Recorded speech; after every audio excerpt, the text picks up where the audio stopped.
2. Hello, hello. Let me see. There we go. So, okay. So one thing that I've been yapping about here is that I'm barely on episode 1 still. Like, if I load the chapter that I was on, I'm 4 out of 10. Holy. 4 out of 10? Like, that's tough. That's tough. That is fucking tough. But I don't think there's much I can do about it. Obviously, just play more. So I guess a little bit of a recap before I continue. Not like it matters. I'm so early in the game. But I think if I remember correctly, is that the gold I think is confirmed to be real, and the riddle I guess is real because the dad wants out in the open, and he wants everyone to try the riddle because the greater the risk, the greater the piece of magic, or some bullshit. So it's real, I guess. And then you have the kids who want to find it. Then you have the adults who are teasing at the idea of finding it. Now, based on the spoilers here, I think that all comes to be true, unfortunately. But you know, what can you do? And so the parents are finding out that, or I guess like the main, or like the next heir of the household, name is, you could say, under a little bit of scrutiny about the money, I guess you could say. And the other siblings want him to pay out a little bit because they all need a lot of money under the guise of making a deal for him. So the tension is high. The kids are all at the beach, which is right where I'm at right now. And I think that's it. I mean, there's been a lot of backstory, obviously, but nothing crazy, really. It's been pretty basic so far. Not in a bad way, but it's just been like a lot of filler, you could say. And yeah, I think that's it. New guy here. New dude here. This is me. So, yeah, I think that's all there is to it. So, I think I'm just gonna start and, I don't know, go for, I mean, if I could finish the chapter today, that would be fucking sick, but I also think I'd be rushing it a bit. I think I might get through most of it today, and then tomorrow I would probably end up finishing it. So, let's freaking go, I guess.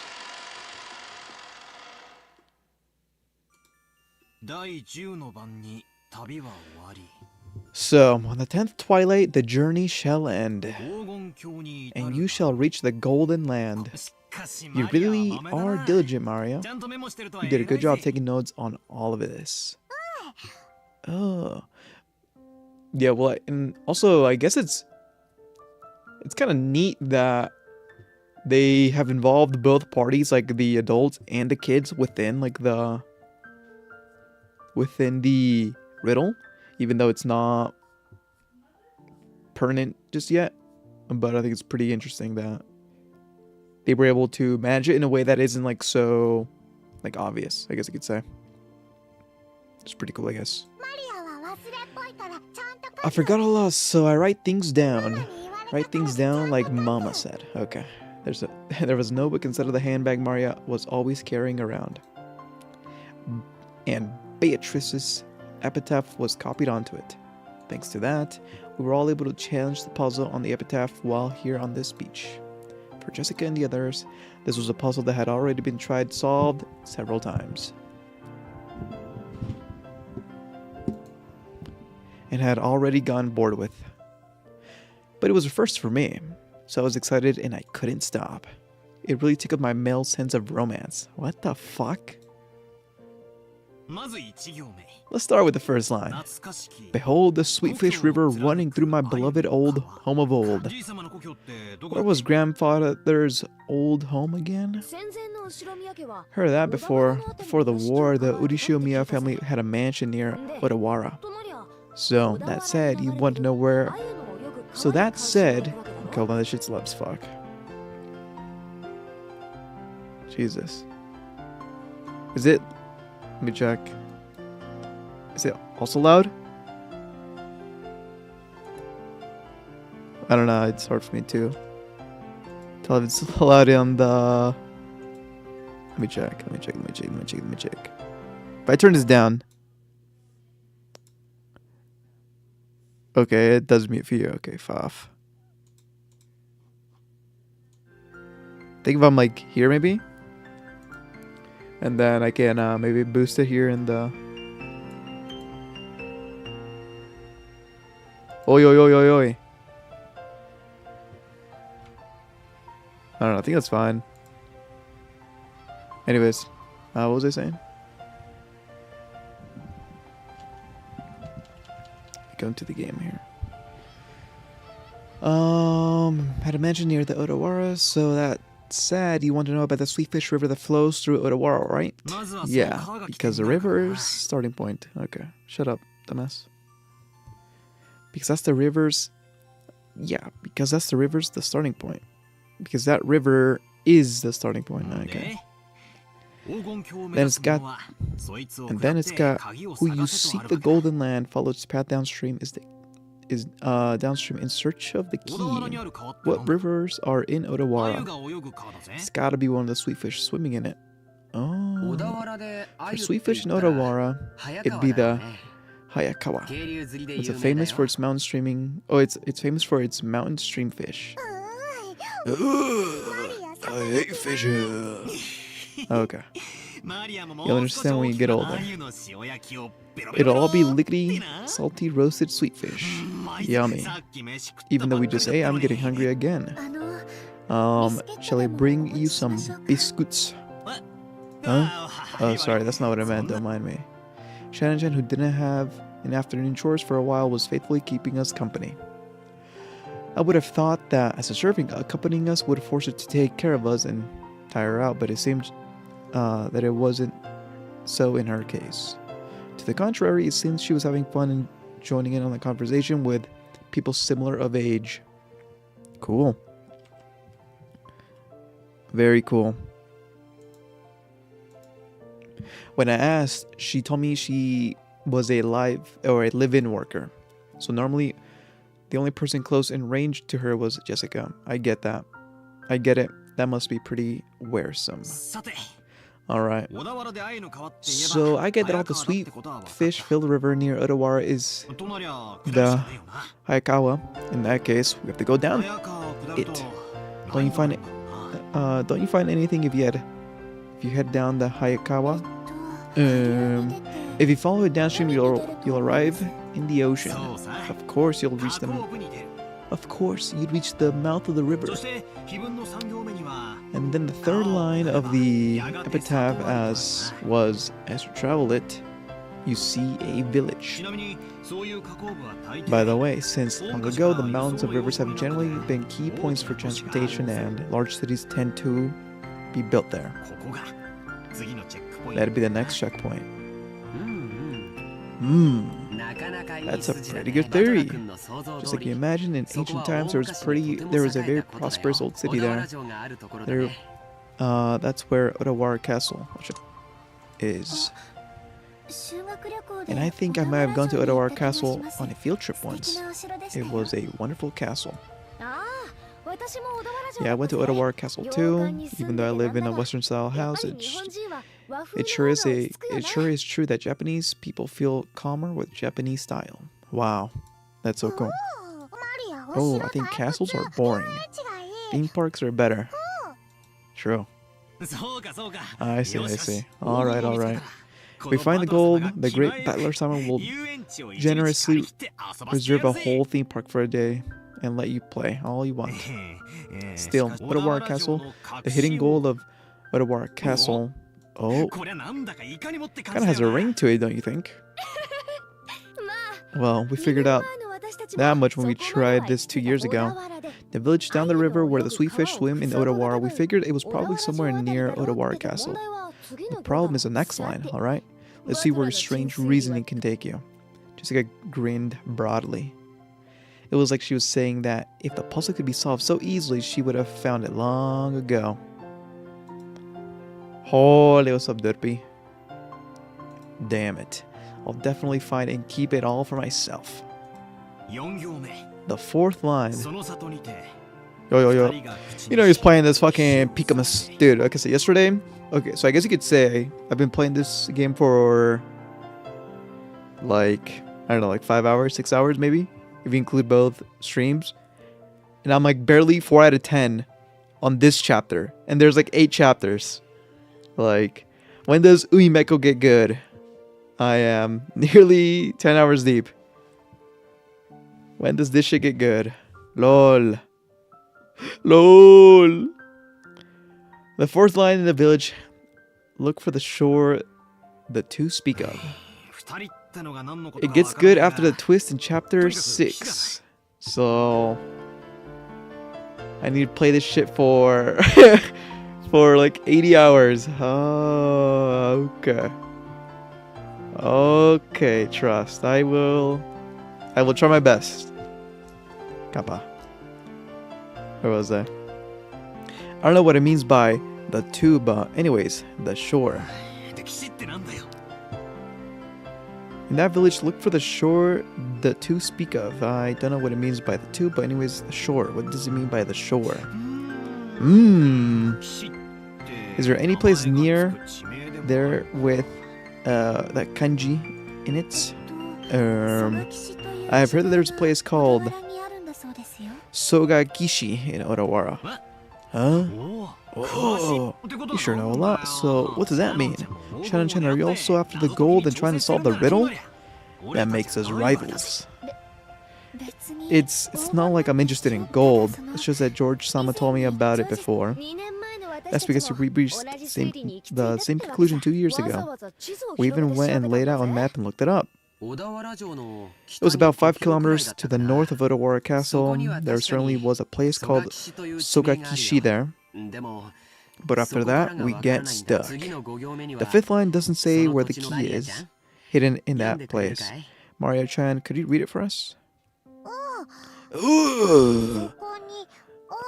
There, the key to the Golden Land sleeps. I read it. Sogakishi is probably large, and there wasn't ever any house built there by the Urishiyomiya family. With no hint of where the key is hidden in that huge area, we pretty much have to throw in the towel. I mean, wouldn't it be then you're searching for not the Oda Ushiramiya family place, but it'd be for the original family place? I forgot the name of it, but I'd assume. You're right. And without the key, we can't advance to the next line. George Aniki, what kind of place is Sogakishi? I'm not sure. I've never been there, so I don't really know. But according to the map, it's in the mountains. I'm pretty sure it was at the base of the Mount Asama. Something doesn't sit right with me. Aren't puzzles for the hidden places of treasure meant to be a bit more exact than this? I get the feeling we're barking up the wrong tree with Sogakishi. I don't know about that. Sogakishi looks suspicious to me. There might be some house there that we used to know about that grandfather lived in when he was a kid. I mean, the first line did go on about his beloved old home of old. Shannon, grandfather was pouring drinks and stuff to him a lot, right? Grandfather has you pouring drinks for him a lot, right? Haven't you ever been able to listen to stories from his past? The master almost never speaks of his past. However, I heard him speak to the great Kanto earthquakes that almost destroyed the Urishiyomiya family as though it had nothing to do with him. So he may have been living far away from the Kanto area. The Urishiyomiya main family had never been living in the Odawara, but the branch families probably weren't limited to that. Grandfather often called himself a branch of the branch family, and at least the least connected to the succession. Often. After all. So in other words, the beloved of old might not have been Odawara at all. Whoa, wait, I came to that conclusion. Wait. Yes, bro, yes, bro.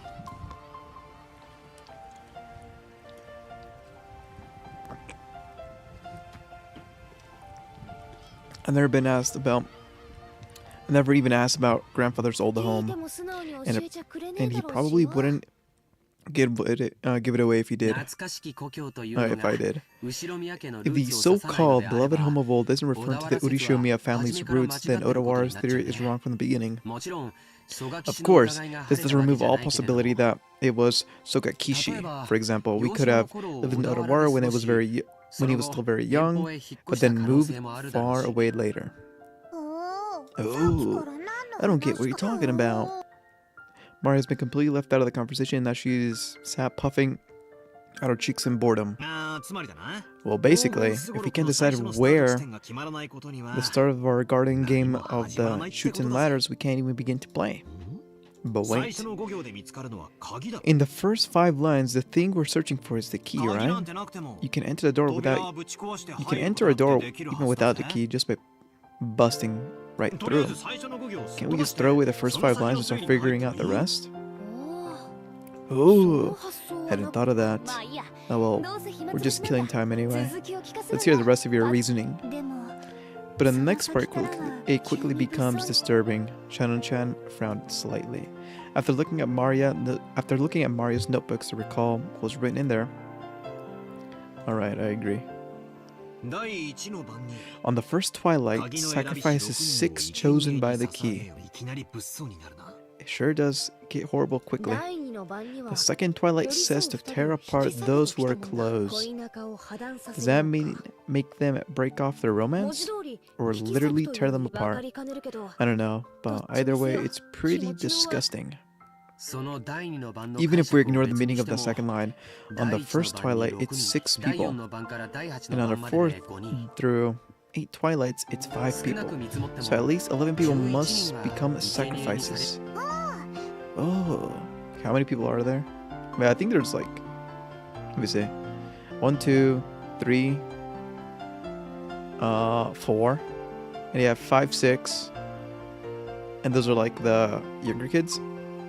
And you've got the old lady, and you got the 2 male servants. That's 9, and then you've got like 1, 2, 3, 4. I don't know, I think you have more than 11 people.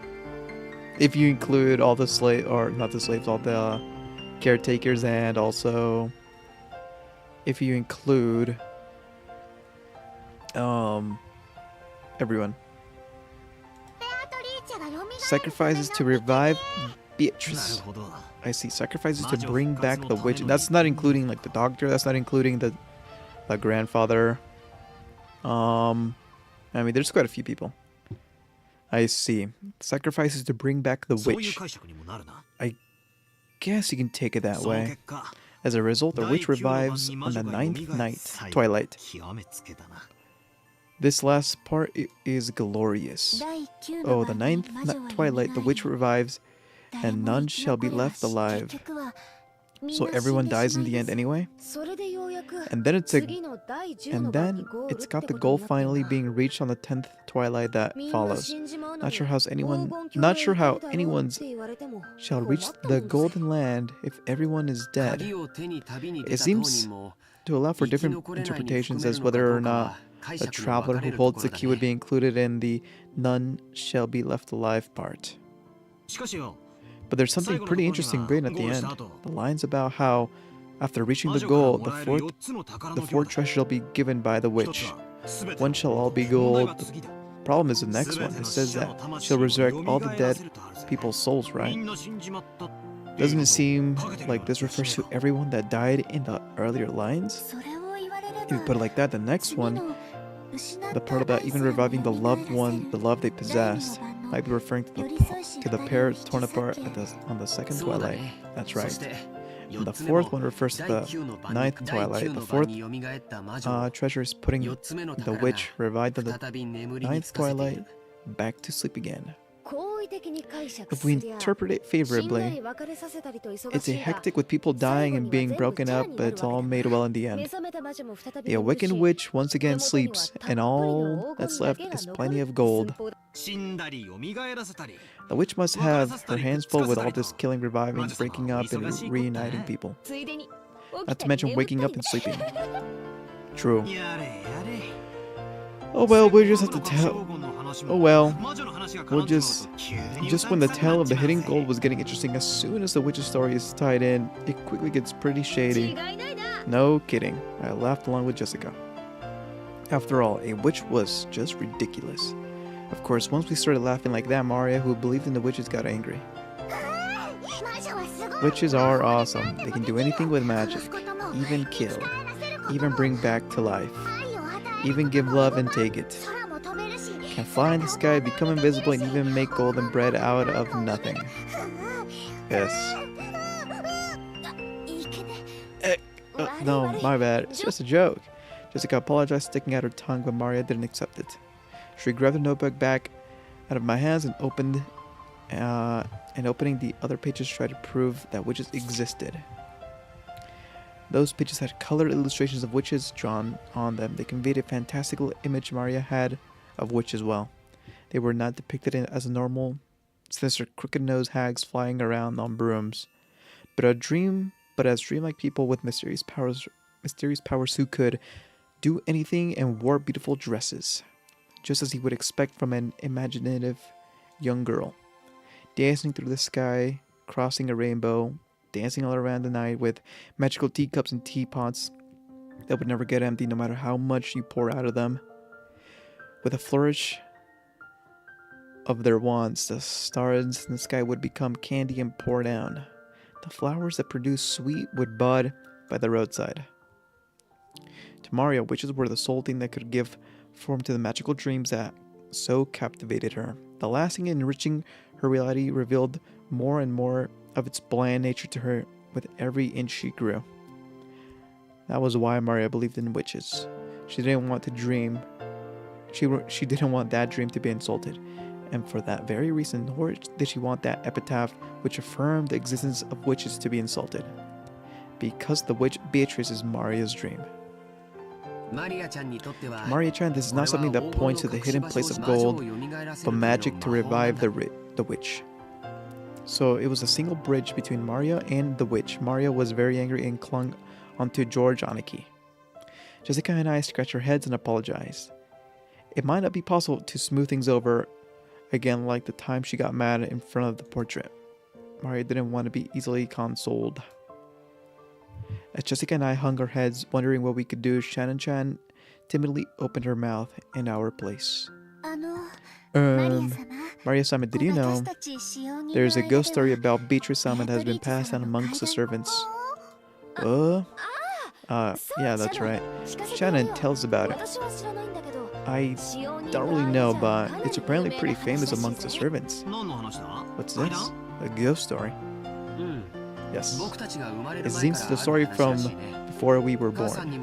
I also heard it from my mother. Yes. It has been passed down since a mansion was built on this island. The servants of the time whispered the mountains had two masters, one day and one at night. One of the day and one of the night. The tale that Shannon told was a typical campfire ghost story. Hold on, my hand's cold. There's a forest with a witch living inside of it. Then inevitably the witch was going to pay the mansion a visit. At some point the ghost story normally sprouted up between the servants. Doors and windows, they were sure they shut or locked.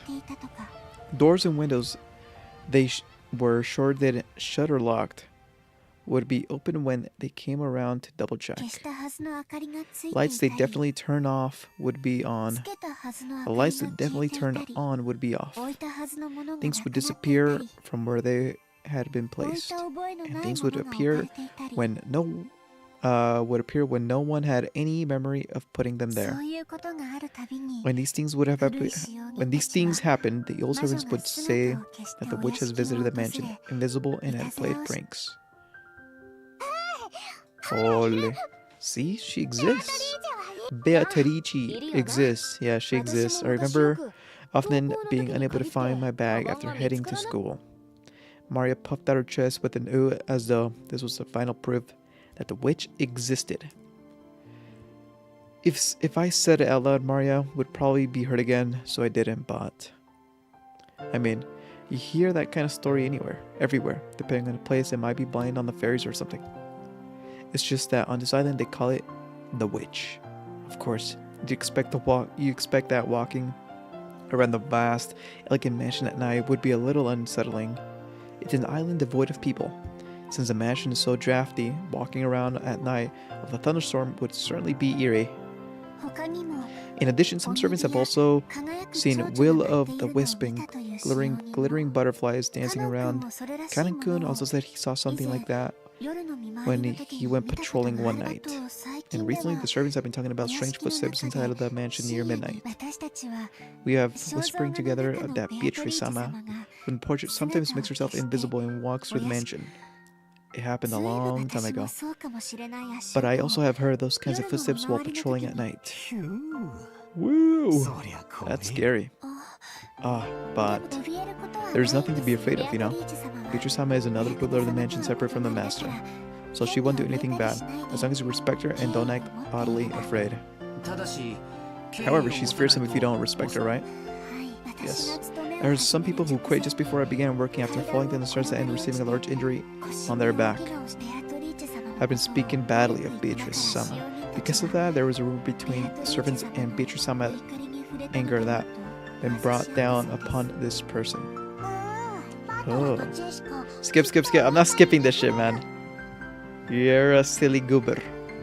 Anger will definitely be brought down on Battler and Jessica. Dude, like, what do you mean, sad emoji? I am playing the game. This is peak cinema right here. How am I supposed to get the story if I don't understand everyone's thought processes every millisecond of this game? Like, how am I supposed to be immersed? I'm sorry. I didn't want her anger brought down upon me. I apologize, Mario. Of course, I also apologize to the witch. I'm sorry, Beatrice-sama, please, for giving outsider nonsense. Dude, but like, these emojis are so good. Like, you're just spamming them. Like, look at this guy. But they're peak, though. Like, they're actually so good. Does Thorny know this tech? What? What tech?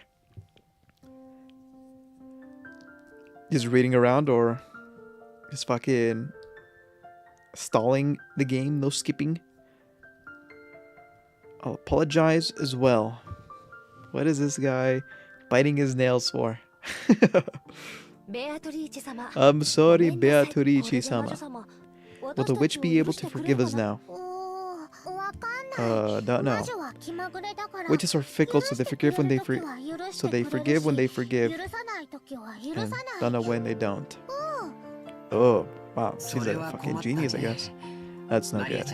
Mari-chan, isn't there some kind of charm that can prevent Battler-kun, Jessica-chan from having Beatrice-sama's anger brought down upon them? Maybe something to ward off magic?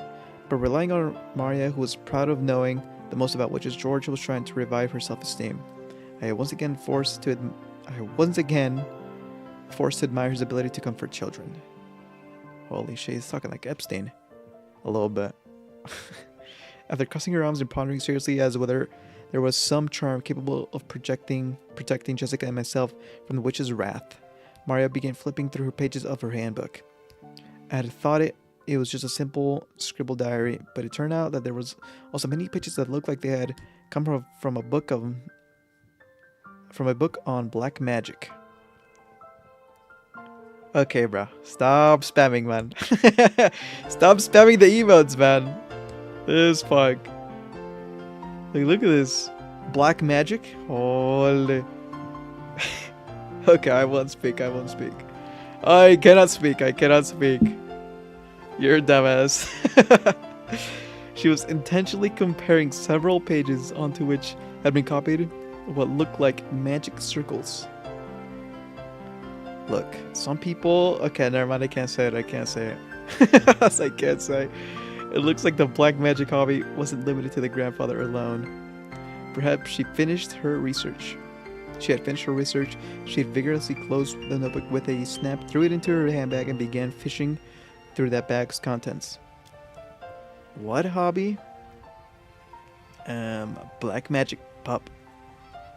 It seemed that various jumbled up things were in there. For a while, she continued to take various pieces of junk, although they were probably important magical items to her, and repeatedly throw them back in, saying they were wrong. She looked a little humorous, almost like Santa Claus, deliberating over which present to give. Finally, it seemed that she had excavated what she was looking for. With a face unimaginably brighter than the difficult expression she had worn until now, she struck them out to Jessica and me. What did she strike? As I reached out and grabbed it, I noticed it was a very cheap-looking charm. It looked like a bracelet made out of plastic rosary, with a scorpion motif metal attached to it. I mean, you often find cheap accessories that correspond to the constellations. I feel like a gift that you might win at a crane game at an arcade. It really looked something like that. There were two.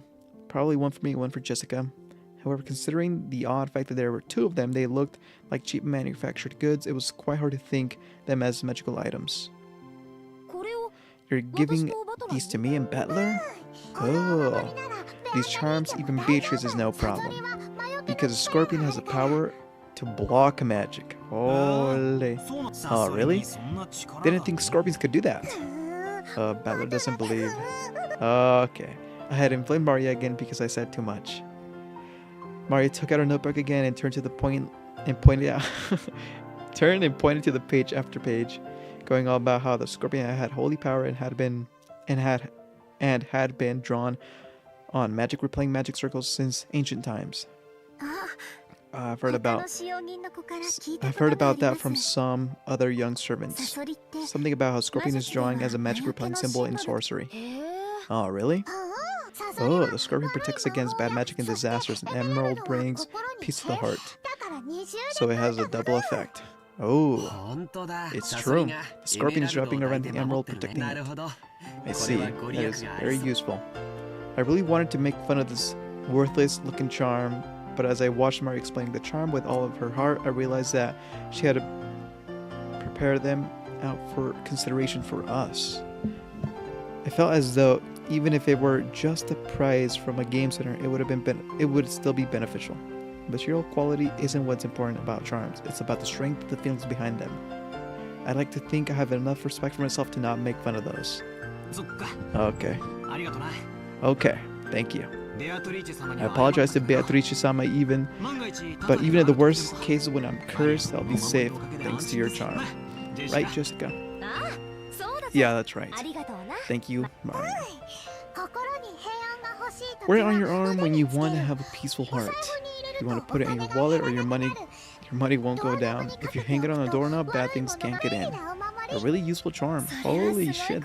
She's full build, bruh. What the hell? What an incredible effect. Legendary charm. If it's a charm that Maria-sama can recommend with confidence, I am sure it will be reliable. You're looking kind of rough today, bro. Okay, because I was reading through like my loaded chapter, and how am I... Dude, how am I barely 4 out of 10 on chapter 1? There's 8 chapters! Like... Holy, this shit's like 80 hours long. Minimum. Like, yeah. I think every day I was going to draw a new one, and then just make it how I feel, you know?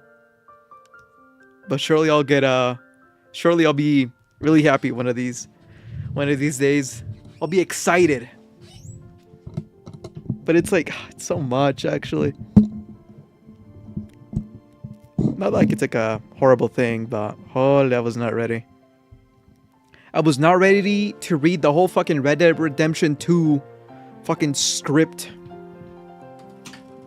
Like, sheesh, man. He was read Umineko, and it hasn't gotten good. When does this shit get good? I'm 40 hours deep. LOL.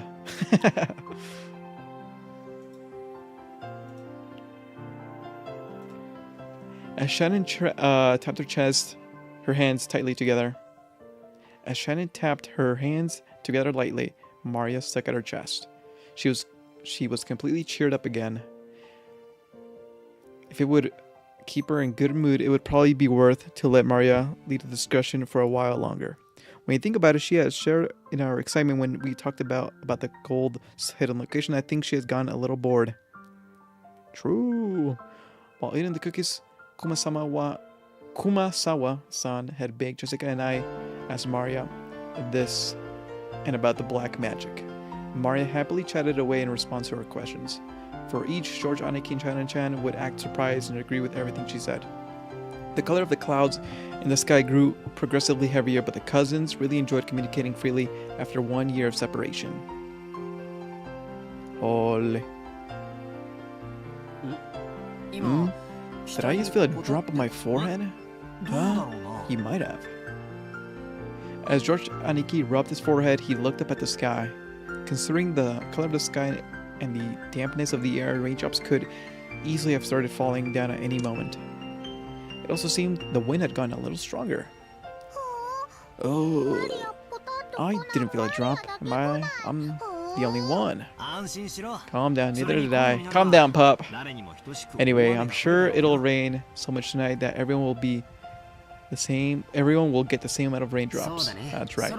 Maybe we should hit it back soon? Shannon-chan looked down at her watch. It may have already be well into the evening. Time to get back to work already. Yes, I enjoyed the time I spent together with you all. Thank you very much. Tell Kumasawa-san thanks for the cookies. Alright, everyone, help her out with the cleanup. Sana-chan declined our help, saying that this was a servant's job, but picking up a dropped fork before the waitress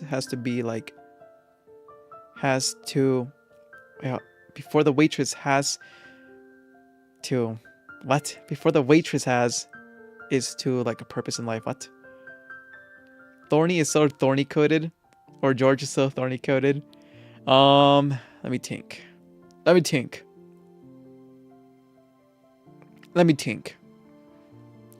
Yes, I would agree.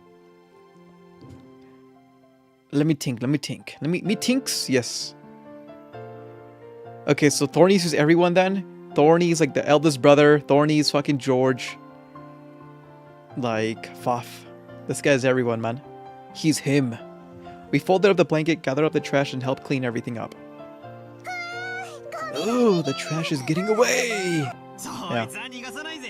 Oh no. Oh, no it isn't. I'll grab it before you. I'm gonna get it. Right. Mario, don't get your shoes wet, you'll get in trouble.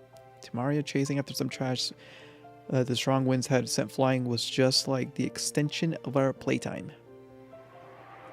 By the time we finished cleaning up, the wind had started blowing very strongly. It looked like a good chance to head back. You all really helped me out. Thank you very much. It really looks like you're out of time. It's alright if you head back first. George Aniki perceived from her hurried experience that very little of her free time was left. Genji-san is very righteous about time. If you aren't at the right place at the right time, he can be very strict. We'll see you later. Do your best with your work. Yes. Then, if you'll excuse me, after making a respectful bow, Shannon-chan hurried off in the direction of the rose garden. Okay, let's head back to the guest house. We can watch TV or something to relax a little. Ooh, watch TV! Then it's decided. Let's all head back and watch TV together. Dude, I remember being a kid and it being like at a hotel one time, and then they had like this really old version of Mario Kart. It was like the one on the 64. Dude, like that shit was so ass.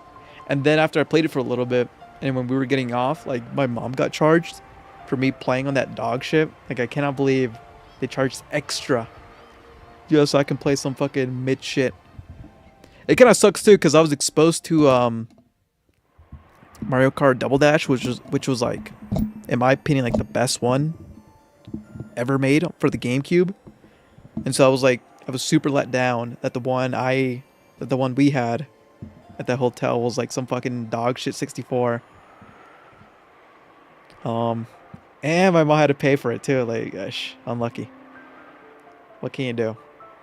So surely these people will have something good on TV, right? It won't just be fucking slop. Even Maria, who was not tired of playing, agreed when she thought about watching TV. What year is it even in universe? I don't even know. Streamer lore. Okay, Pop. We headed up the gentle stairs and returned to the rose garden. I mean, I just imagine, because it's like they're in the middle of fucking nowhere. I mean, I guess they're rich, so maybe it's not as dog shit. But, I mean, 1986 Japan. So they have TV, so they're watching shit in black and white. Bro, there's nothing on that TV. I can guarantee you. It's gonna be fucking static or, I don't know, some bullshit. Oh my god, I'm there, mentally and spiritually. The immersion. The wind had gotten very strong and the roses shook throughout the garden like ripples on water. This might be our last chance to see the beautiful roses. These beautiful roses. Tonight's typhoon is sure to ruin them. Typhoon! These roses might be done by tonight's winds. Yeah, I'd say they were lucky though, after all. That it got to welcome all of you before the typhoon. A flower will always lose its petal at some point. However, because of that, we can admire them even more when they are in bloom.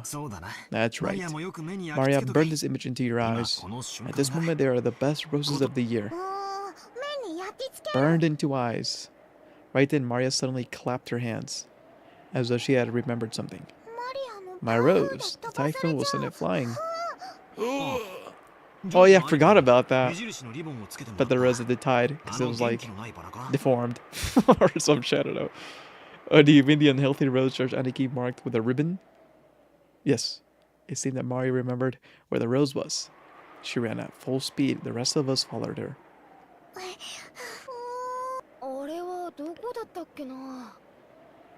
Where was that again? I'm sure it was somewhere. We searched everywhere in the area, but after all, it was just a single flower amongst all of the roses. Even though we knew it was somewhere close by, it wasn't proven easy to find. The winds had gone to the front line of the typhoon were making the roses throughout the garden undulate. It was almost as if it was teasing us by making the location of the Maria's rose impossible to find. Maybe it wasn't here. Let's try spreading out a bit in our search. Sounds good. Let's go for strength in numbers. Huh? What's up, Mario? As we made to split up and search, Mario tugged on my jacket with an unhappy face. I felt like her intention was to stop us from going to another place. What is it? What happened? My rose is here. It's here. But it's actually not, is it? Maybe it's on the other side of the flower bed. If we all look, we'll find it fast, right? It's here. My rose is here. Look for it. Look for it. Look at this spoiled fucking brat. Okay, Pop. Maria stomped her feet in irritation. She was pointing at the spot, saying it was definitely there. Yet it actually wasn't. Fucking schizo. And yet if we go to the search anywhere, and yet if we went to go search it elsewhere, she got mad. We were at a loss for what to do. For a while we had to stay there with Maria and pretend to search through the rose thicket. LOL. Not here. Not here. Not here. Ugh.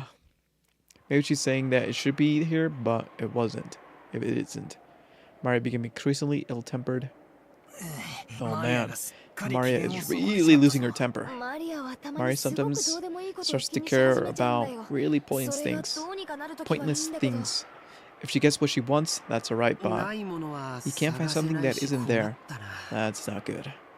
Just as we started to despair for a way out of the situation, Maria shouted out loudly.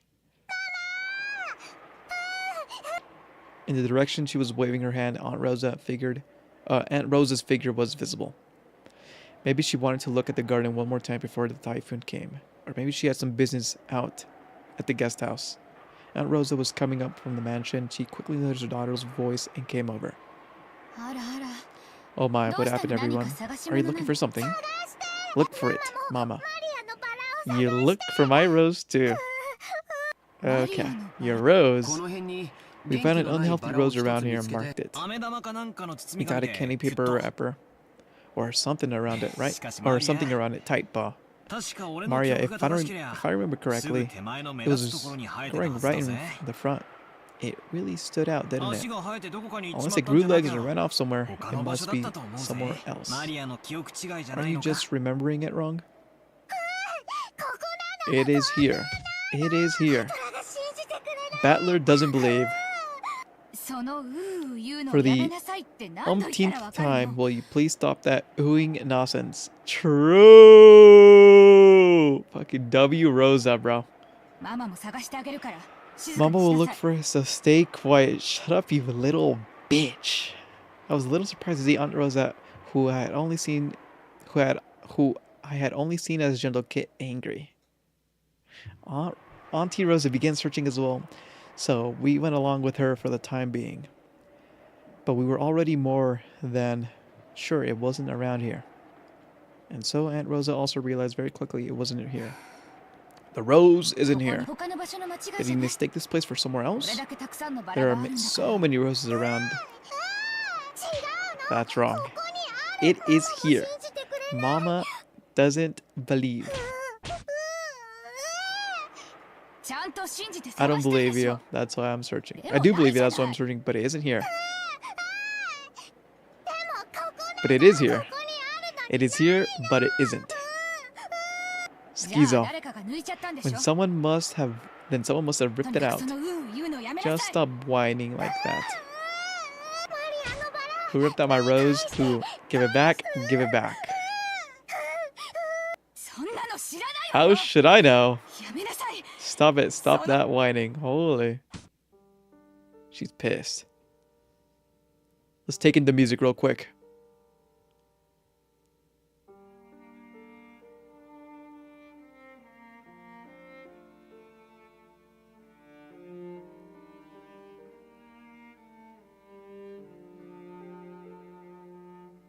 This is cinema right here.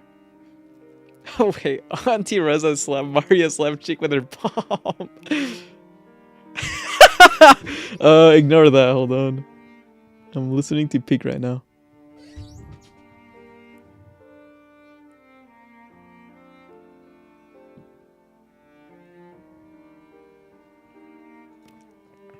For that instant, Maria was shocked into silence.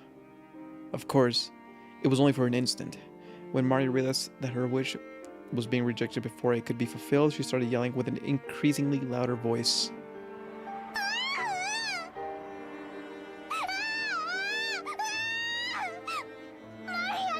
My rose. My rose.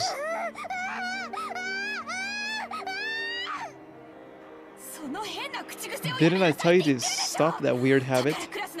That's why all of the kids in your class make fun of you. Cut it out. Once again, her palm slapped Maria's cheek. Okay, but like, what's happening is like a little grim, but the song is so peak. I'm there. In spirit and in mind. Holy. This time, she didn't go silent. She choked up and started crying and began to bawl in an increasingly louder voice. Auntie Rosa was clearly irritated and lifted her hand once more to try to shut her daughter up. Auntie Rosa, now, she's just a little kid. There's no reason to get so serious. I attempted to intervene with a forced smile with my hands clasped together, but the deadly serious look I was thrown by Auntie Rosa taught me very quickly that I shouldn't butt in. I'm sorry, would you all return to your room for a little while? Your auntie needs a little talk with Maria.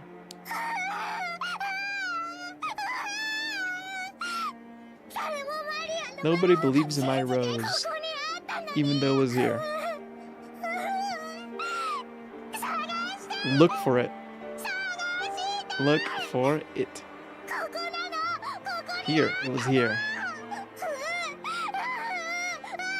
Okay, but it's not here. Then you must be confusing it with somewhere else. Mustn't you? It is here. It is definitely here. Then it has disappeared. Give it up. Give it up, pup. Why? Why did my rose disappear? Why? Why? I don't know that. Stop saying. I mean, the voice acting is kind of crazy, actually. It's just crazy. Crazy good. Auntie Rosa once again raised her hand, overrun by emotion, slapped Maria's cheek. Holy. It was so strong, it knocked Maria over.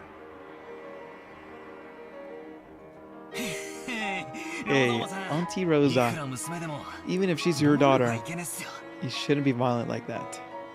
I stepped between it to protect Maria, who was on the ground crying.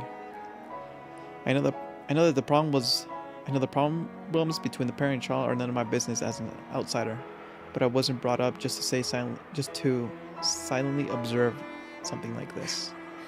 Don't you think it's weird? Don't you have any girls at your school that mutter, ooh?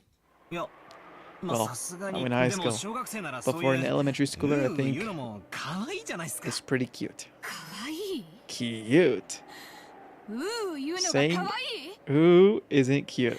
Is cute? Cute?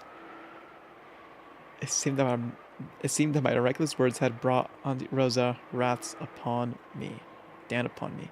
She grabbed my collar with a terrifying expression. Don't say such nonsense. Do you know how Maria is? She is 9 years old. She's a 4th grader, you know? She's not a kindergartner. And even so, she still says, ooh, during class. Do you understand? This kid? Do you know what they say about her when they bully her? Thanks to this weird habit, she still hasn't made a single friend. Don't turn your eyes from reality and recklessly call Maria cute. Think much more seriously about this kid's future.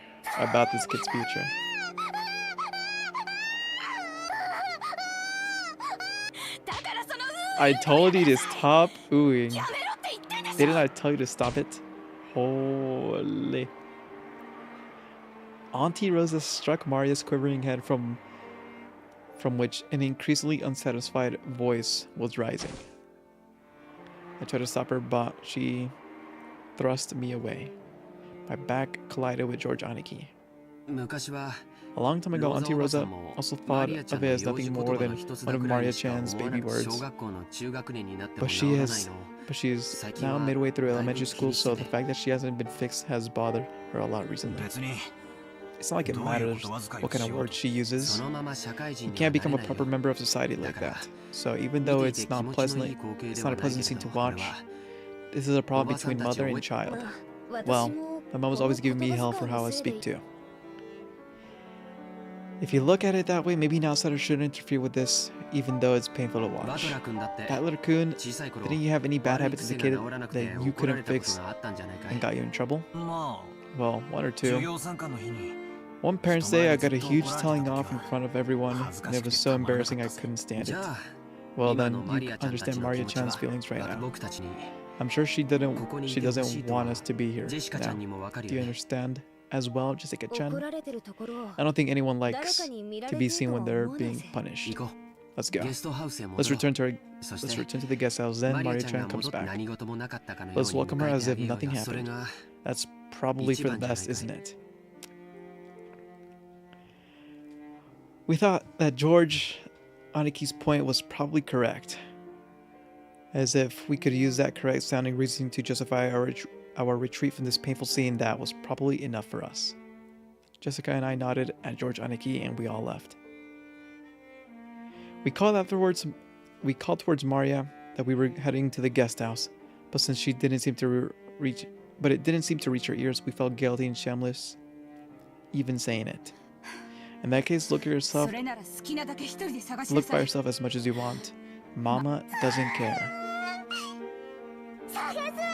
Look for it. I'll look for it by myself. Look for it even if Mama doesn't care. Have it your way. After blasting her with those few last words, Rosa spun on her heels and quickly returned to the mansion. Maria probably viewed that as a cold, hurtful gesture. But from Rosa's perspective, that was not her intention. It was because the hand which she had so emotionally struck Mario's cheek was still... she emotionally struck Mario's cheek with was still numb. Numb from striking a toddler is crazy. It was because if she stayed there, she might have again been taken over by her emotion and continued slapping her daughter's cheek over and over. Okay. After Rosa left, Maria was left in the rose garden all alone. The wind began to blow stronger and stronger, and every once in a while, a raindrop would fall on her forehead. However, Maria couldn't leave that place. Not until she found the rose. Not until she found that poor, withering rose. It had definitely been there. And yet, it wasn't there. Even though she knew the place, even though it wasn't it wasn't there. Even though it was it wasn't there. Maria, while bitterly staring at the place it was supposed to be, thought fanatically. Maybe the angle I'm looking from is wrong. Maybe the high I'm looking from is wrong. While gazing at a single point, Maria repeatedly changed her position and continued to stare. The wind was getting increasingly stronger, but Maria kept on looking for that rose in front of the flower bed. I am there mentally and spiritually. I am there. Holy. Kinzo noticed the sound of the raindrops beating on the window. It had finally started to rain. It had begun later than the weather report had predicted. Kinzo, as being summoned by the sound of the rain, approached the window. The sound of the rain is a sound of silence. That sound feels quieter than any silence, and makes him remember that, in the end, they are alone when they are born and when they die. You're late, Beatrice, were the words directed at the rainy sky. No one could be seen in the direction of Kinzo's gaze. So, shall we begin? Let me listen to the cinema real quick.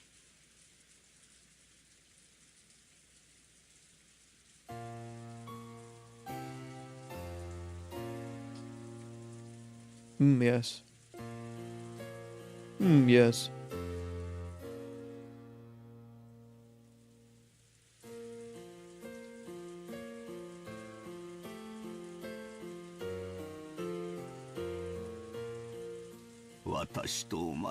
Ever banquet of miracles.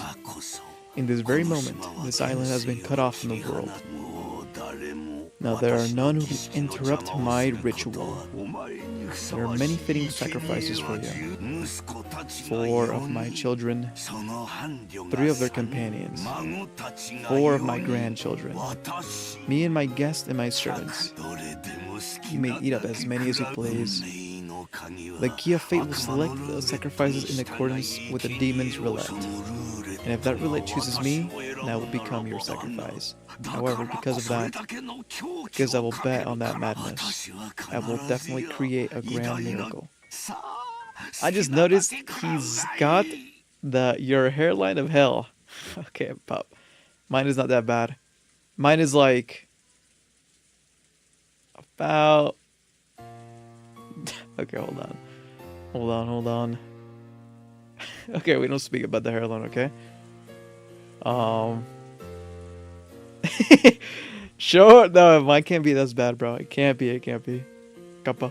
Come, devour as much as you wish. I will overcome that roulette. Yes, I'll put everything on the line.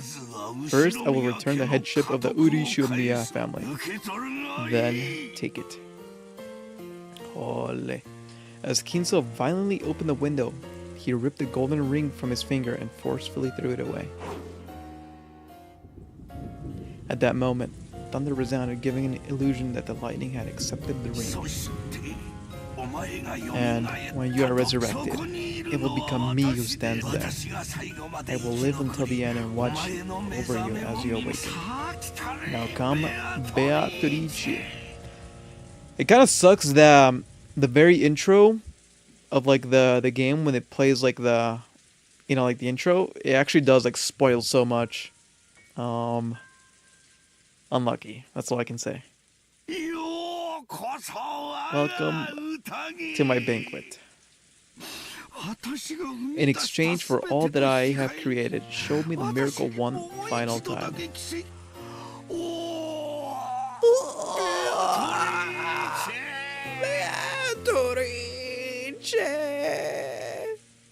Yeah, Pop. Oh, wait. Oh my god. Does this mean I'm at 5 out of 10? I think so.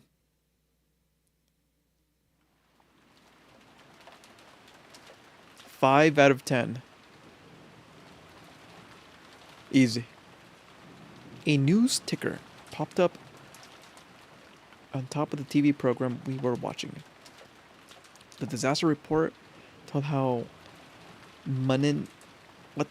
municipalities were all over were continually sending out rain, flood, and wave warnings. Of course, the harshly beating raindrops on the window were much more convincing.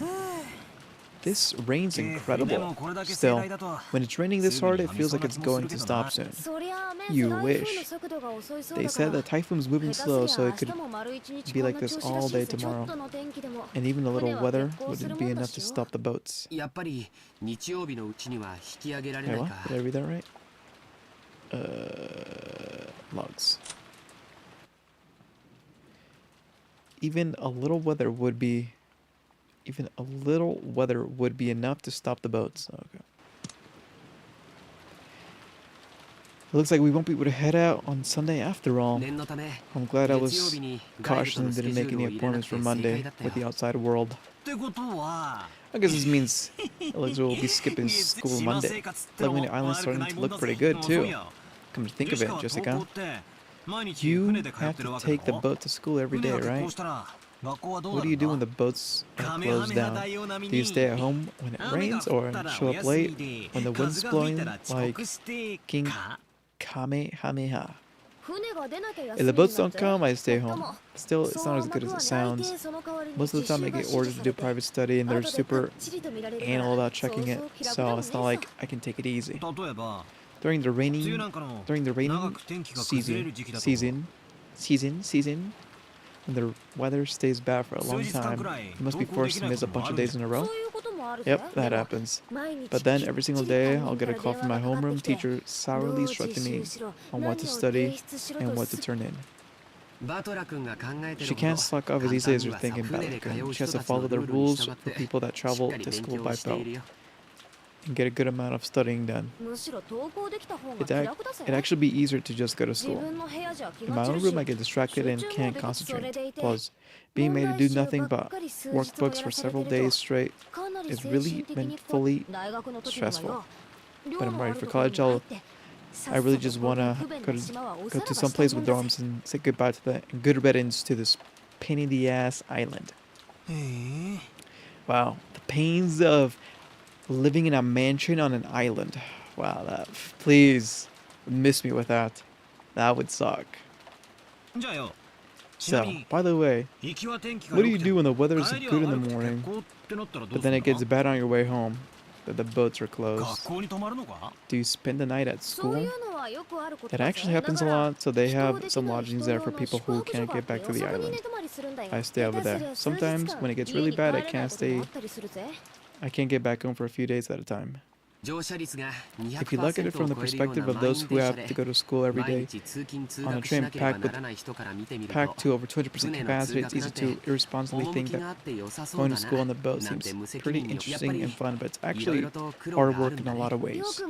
Inconsiderate tourists say that kind of thing all the time. I've had enough of island life. Okay, that's literally me though. I literally just said that.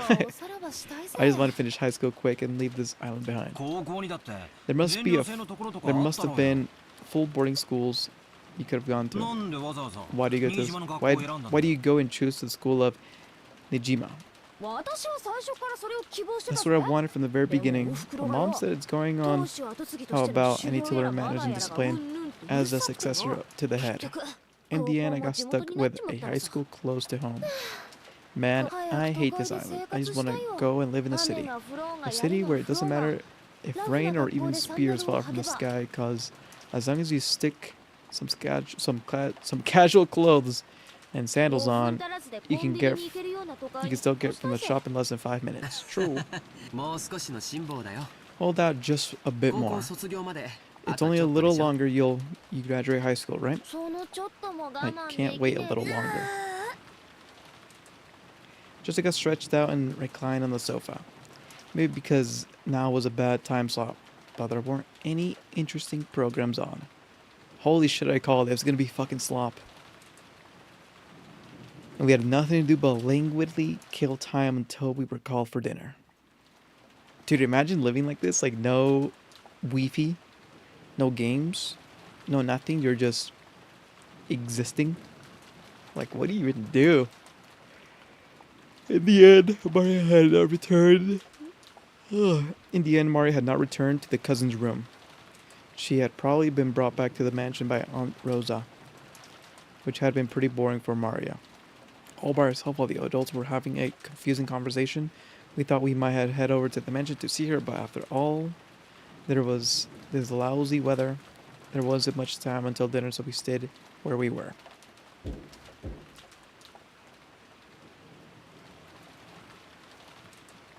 At the time, we heard the sound of a humble knock.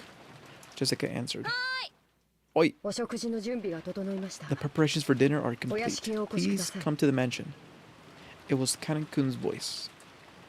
He went to all the trouble of coming from the mansion in this rain just to call us over. Couldn't he have just called us on the telephone? On the telly? Maybe...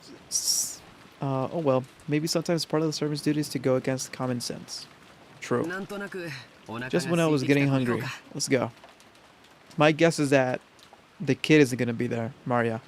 She got swept up by the rain or whatever, and then she's like the first sacrifice.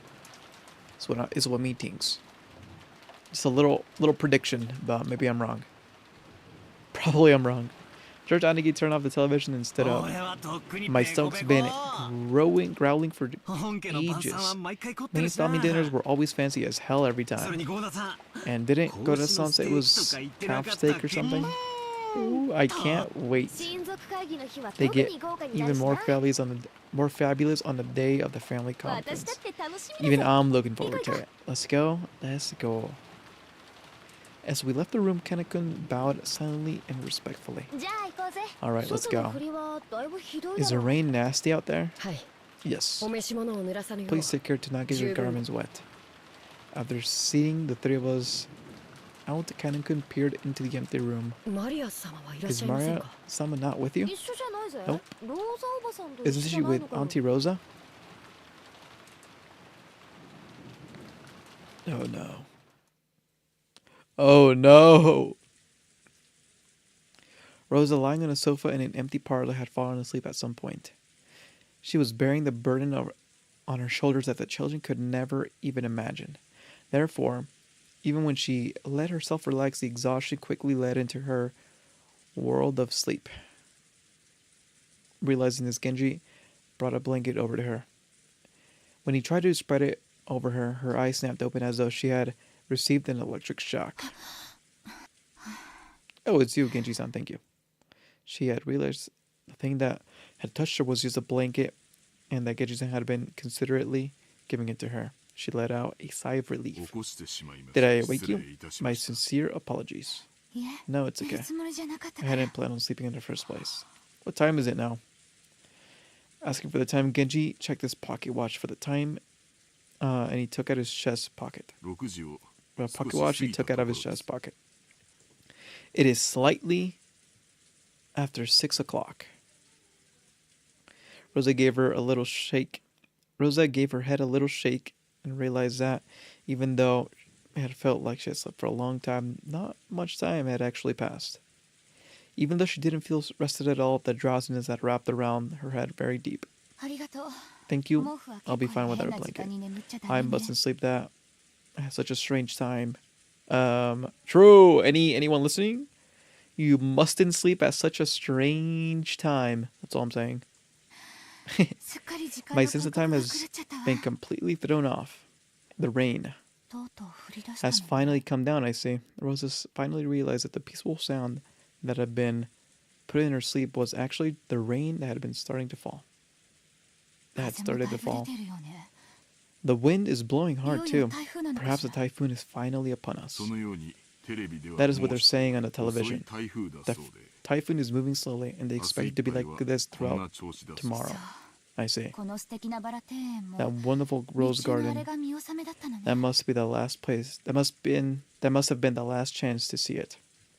From the window, she could see of the rose garden that was completely blurred by the wind and the rain. Maria. That's right. Where's Maria? I have not seen her. Listen to the cinema. The immersion.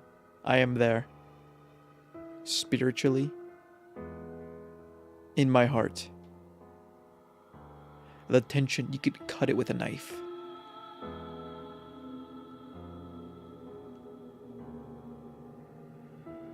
The eeriness so thick you can hardly breathe.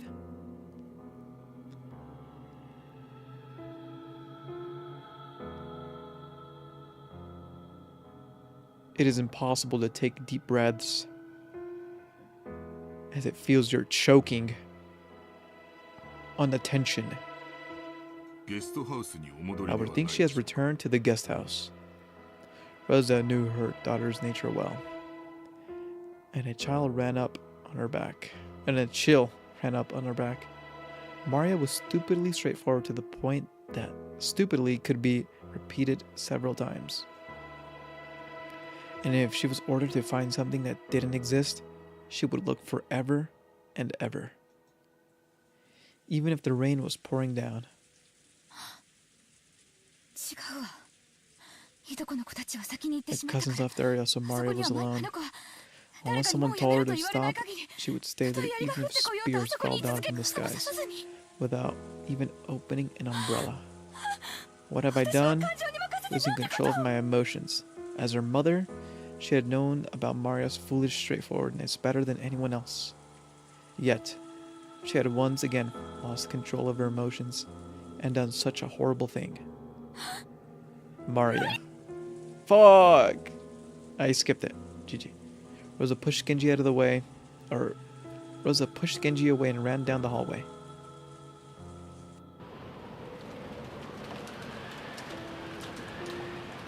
The outside really looked like a typhoon, and it was pouring down magnificently. Maybe because some figure of the terrain, the winds were not as strong as that typhoon, but an umbrella wouldn't be torn out of one's hands. Even so, it was enough to call it a storm. There was no time to admire the roses being stoked by the rain. Anyway, I'm getting pretty worried about Maria. You don't think she's still rebelliously searching for that rose alone, do you? I wonder. Surely not with this much rain. Is what I like to think, but Maria-chan's is sometimes really stubborn and foolishly simple. We hadn't worried much, thinking about Aunt Rosa had taken her back to the mansion. However, it was concerning that Kanen-kun had thought that Maria was here when he came from the mansion to call us. I didn't see her in the mansion, so I had assumed she was here, since Rosa-sama was taking a nap. You didn't see her on her way here? My apologies. I opened my umbrella and ran as fast as I could, so I did not pay much attention. If he had cut through the rose garden on the shortest line between the mansion and the guest house, then he would have missed the place where Maria had been looking for the rose by a little. And it was raining this hard too. There was a good chance that Kanen-kun had failed to notice her. Enough debating around. It'd be faster if we just check it out directly. Aniki, you up for a little race? So you think they can beat me now that you've had 6 years to grow? Alright, let's find out. Let's go. George, Aniki, and I flew out into the rain. Jessica and Kanen-kun followed us. If you're there, answer me. It's Auntie Rosa. Auntie. When George Aniki called back, Auntie Rosa flew at him with almost amount flew at him with almost amount what flew at him with what wait what Auntie Rosa flew at him with almost amounted to a tackle. Oh, I see. Lord. Jesus, I'm having a stroke. Where's Maria? Isn't she with you? No, we haven't seen Maria-chan since then.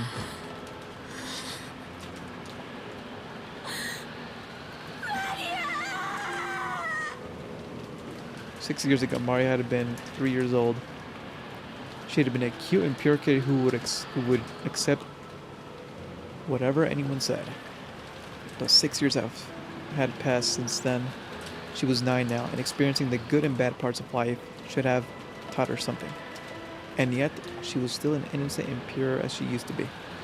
Maria! As I circled the rosebud, something white unexpectedly turned to face me. It was a white umbrella. Maria, holding a white umbrella, was crouching, was still looking for that rose. Thank God.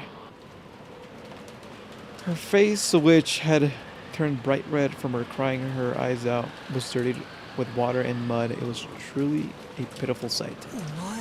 You idiot. You're still looking. Can't find it. My rose. Can't find it.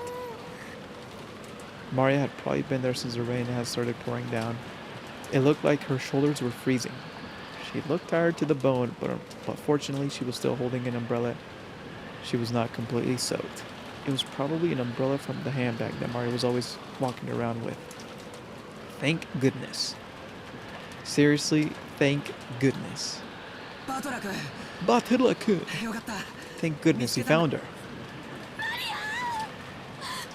I'm sorry, I'm so sorry. Auntie Rosa threw her own umbrella away and hugged Maria. It's not here. My rose isn't here. Mama will look for it. We'll look for it with you later. Okay? So, just let it go for today. Okay? Let it go for today. It looked like Maria still wasn't able to accept it. She no longer had enough energy to resist. Chisaka and Kanekun caught up with us. Damn, these motherfuckers are slow. I'll have a towel ready in the mansion immediately. Were you here the whole time? I'm sorry. I'm sorry for being such a bad mother. Auntie Rosa, why don't we head back to the mansion for the time being? Maria-chan will catch a cold like this. You're right. Maria, let's go. If we don't get you cleaned up, Grandfather will get mad at you. I'm hungry. It's already time to eat. You did a good job searching. Once the weather gets better, we'll all go search together. We couldn't stay in the rain forever. We took Maria with us and headed back to the mansion. Maria apparently wasn't as weak as I thought though. She remembered that dinner was calf steak and started chanting, I'm hungry, hungry, ooh, and returned to her usual healthy returned to her usual healthy self. Auntie Rosa didn't chide Maria on her oohing. So that's it. You had an umbrella. You are good at packaging the right things or packing the right things, right stuff. Off. I didn't bring an umbrella. What? Then how did you get that white umbrella you're holding? Borrowed it. It seemed that some caring person had brought her an umbrella. A normal girl would look for a shelter once it started raining, but there was no way Maria's stubbornness would be broken by something like that. So maybe the person gave up recommending that she find shelter and at least brought her an umbrella for her. Really? I will have to thank them. Who was it? Beatrice. Beatrice. Beatrice. The name that Maria mentioned very happily was that of the island's witch. Rosa took a deep breath and asked again, trying to avoid hurting Maria's feelings now that she was happy. Really? That's nice. So who was it? The person who brought you that umbrella. Beatrice. Maria, who quickly picked up that her mother didn't believe her, made an angry face once again, so Rosa stopped pursuing the subject. It looked like it would be faster to ask the person who had lent Maria the umbrella during dinner rather than asking Maria herself.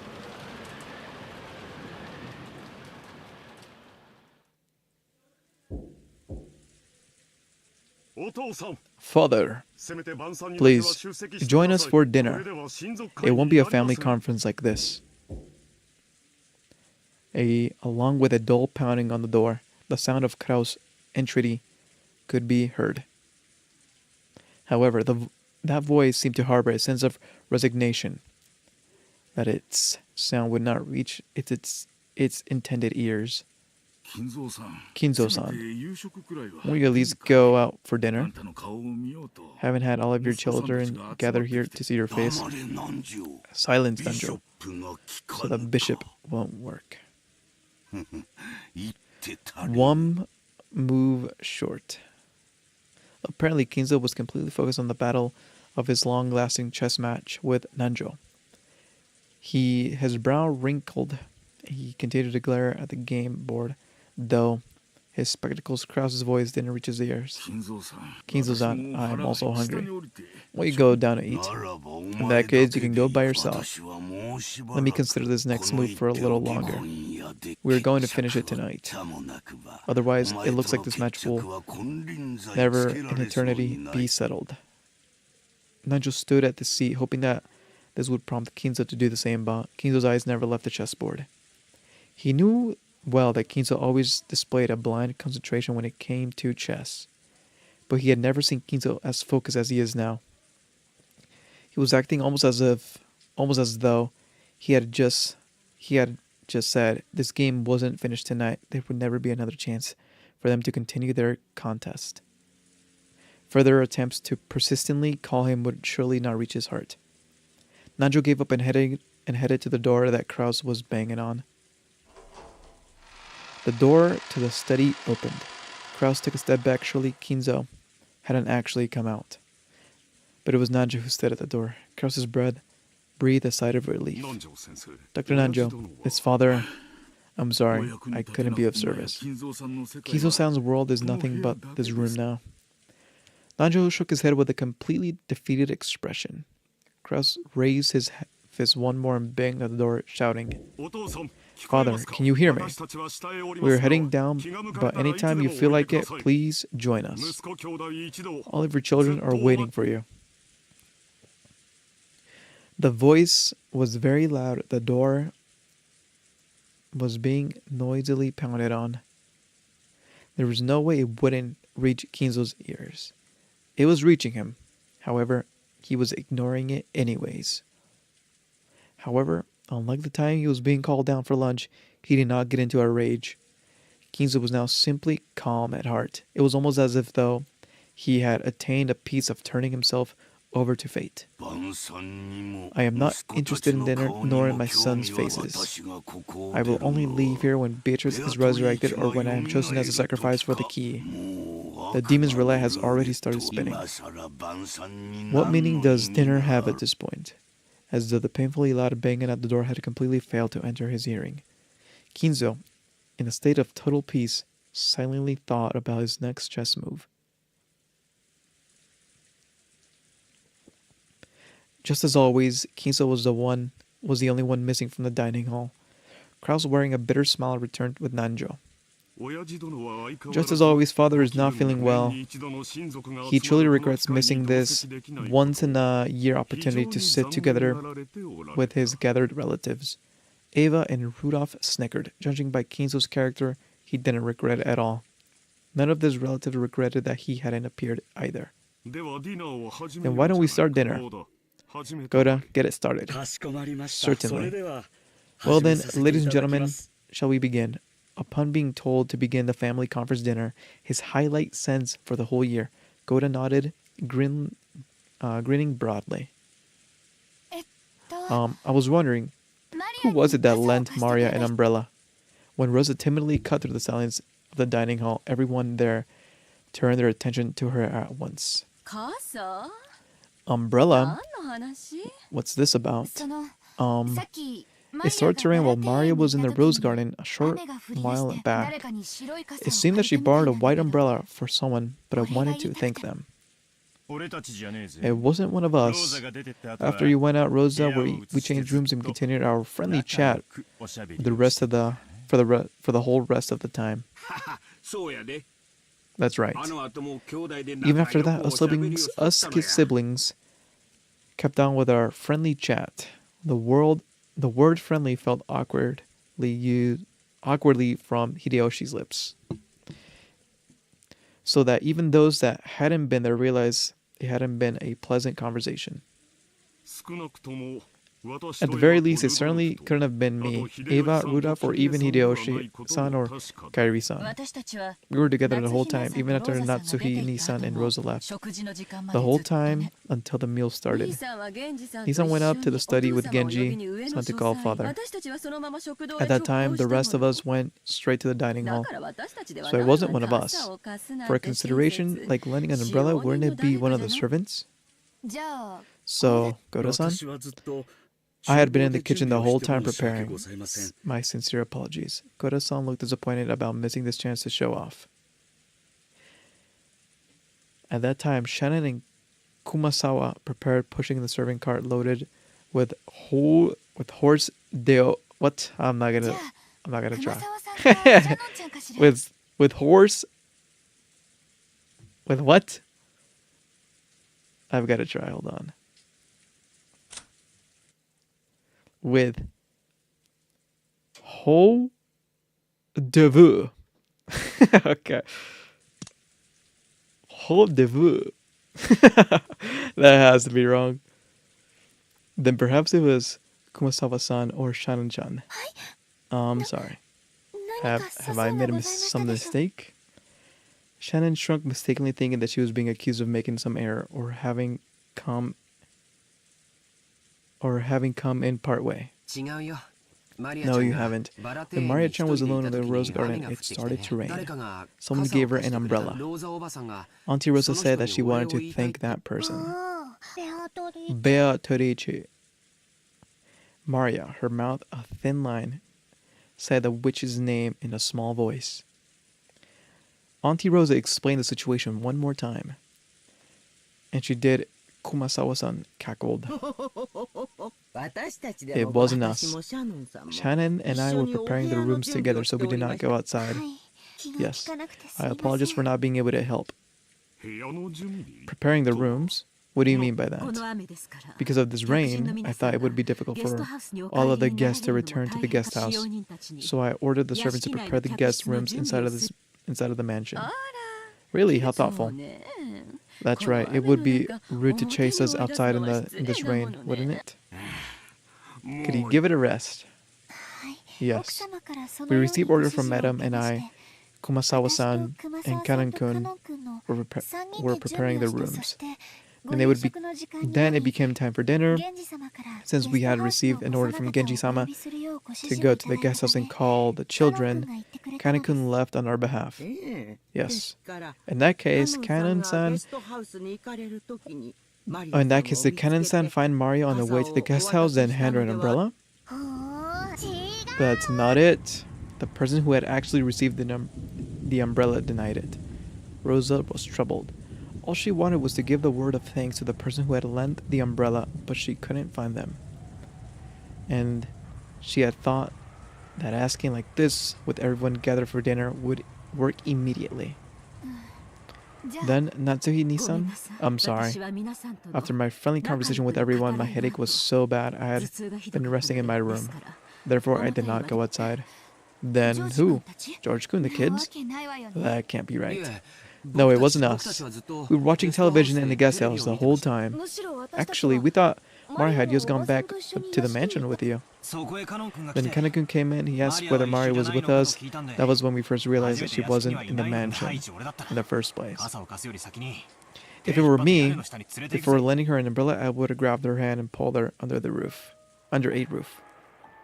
Rosa was completely baffled.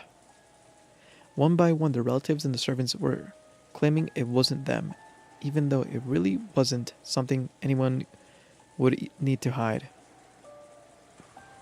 With that, the process of elimination the number of people could have been wasn't large. Of course it wasn't me. Right after it began raining, I visited Kinso-san's room, and I've been playing chess with him until just now, which means that I also wasn't grandfather. Wait a sec. Isn't it strange? Isn't it starting to get a bit weird? Who's left? Then who? Genji-san? Huh? Wait a second, don't get me wrong. It's not like I'm searching for some culprit or anything. All I want to do is, as a mother, thank the person who gave Maria an umbrella in the middle of the rain. Giving an umbrella to a girl loitering in the rain was something to be praised, not hidden. Despite that, no one raised their hand. Why? Everyone started whispering about how strange this had gotten. Calm down, Rosa. Why don't we just ask the person who borrowed the umbrella? An idea that everyone would agree would make sense. They were all scratching their head at why she didn't just ask Maria, who had been given the umbrella. However, Rosa bit her lower lip. After all, she already knew how Maria would answer if asked. Of course. Who would have kun? Here's got it right. Maria-chan, tell your uncle. Who lent you the umbrella?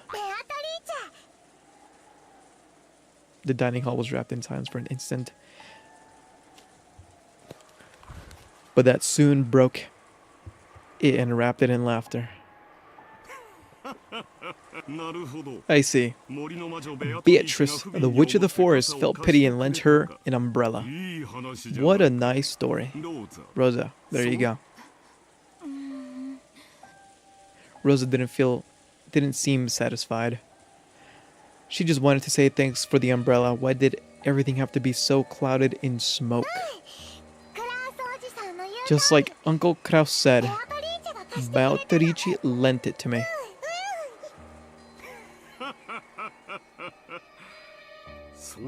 Isn't that wonderful? Oh, innocence, such an enviable thing. Don't you all agree?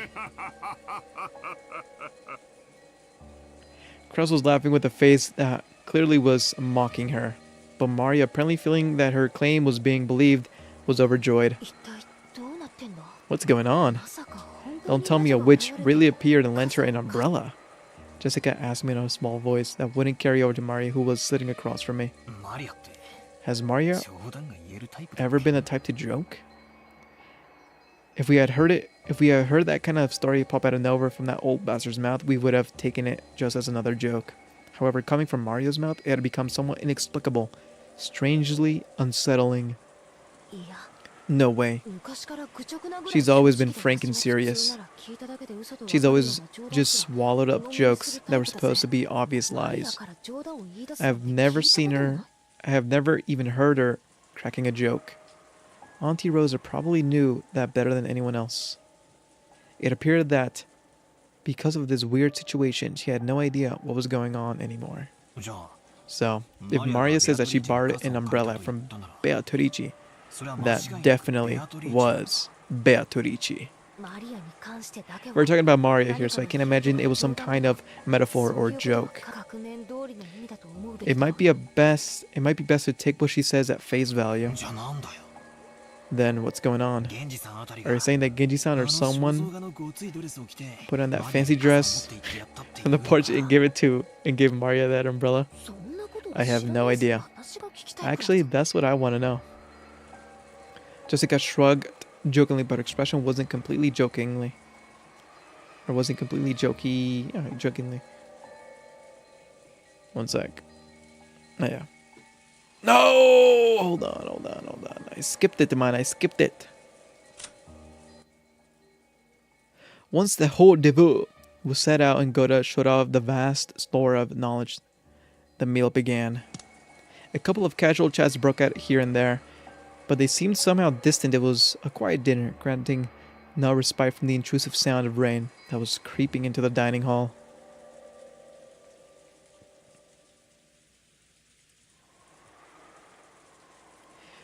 Kumasawa and Shannon, pushing the serving cart, ran into Genji and Kanon on their way to the kitchen. Genji-san, were you the one who lent Maria-sama an umbrella? Umbrella? What are you talking about? Right. I heard when it started raining, Maria-sama was alone in the rose garden, and it seemed that she borrowed an umbrella from someone there, but we don't know who it was. It wasn't me. After all, I thought Maria-sama was in the guest house. When Badra-sama first found her, she was already holding a white umbrella.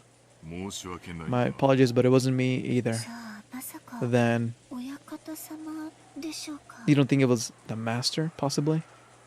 Everyone in both the dining hall and the place where they were standing now had stated it wasn't them, which meant that only Kinzo was left, but maybe he went walking down the corridor for some reason, then went by. Coincidentally, he saw Maria-sama in the rose garden without even an umbrella.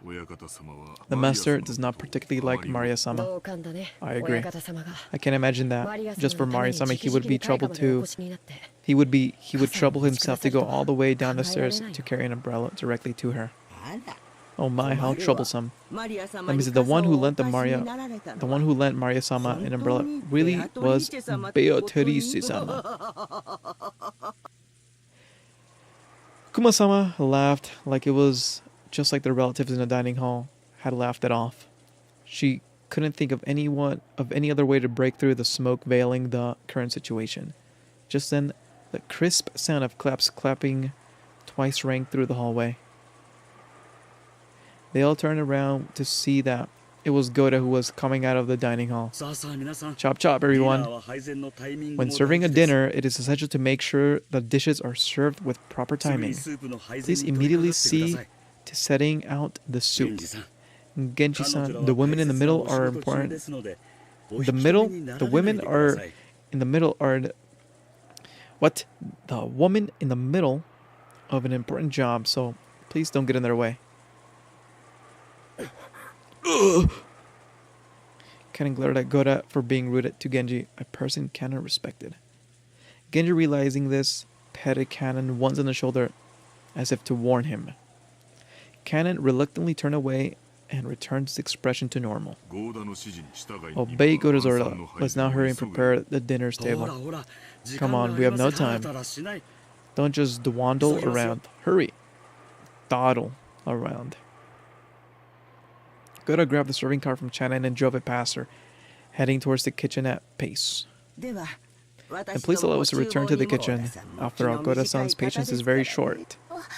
Please excuse me as well. Kumasawa and Shannon left. Only Genji and Kanen remained. Though the window, the darkness of the rainy night could be seen, along with the occasional thunderbolt. Genji-sama. Let's listen to this cinema real quick.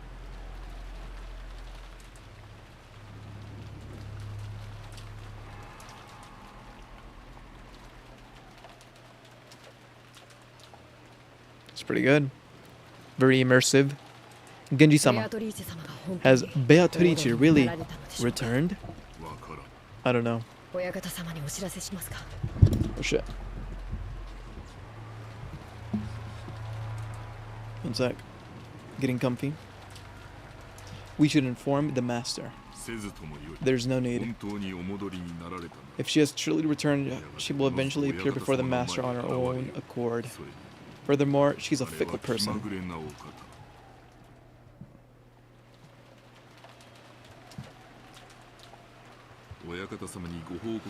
It would be pointless to report to the master only to find that she does not appear. I wonder if this means that the master ritual has already begun. Probably. However, it has nothing to do with the furniture. It has nothing to do with furniture like us. We must return the favor. We must return the favor that we received from the master until our final moments. Yes. As furniture, this is our duty. The thunder crashed once more.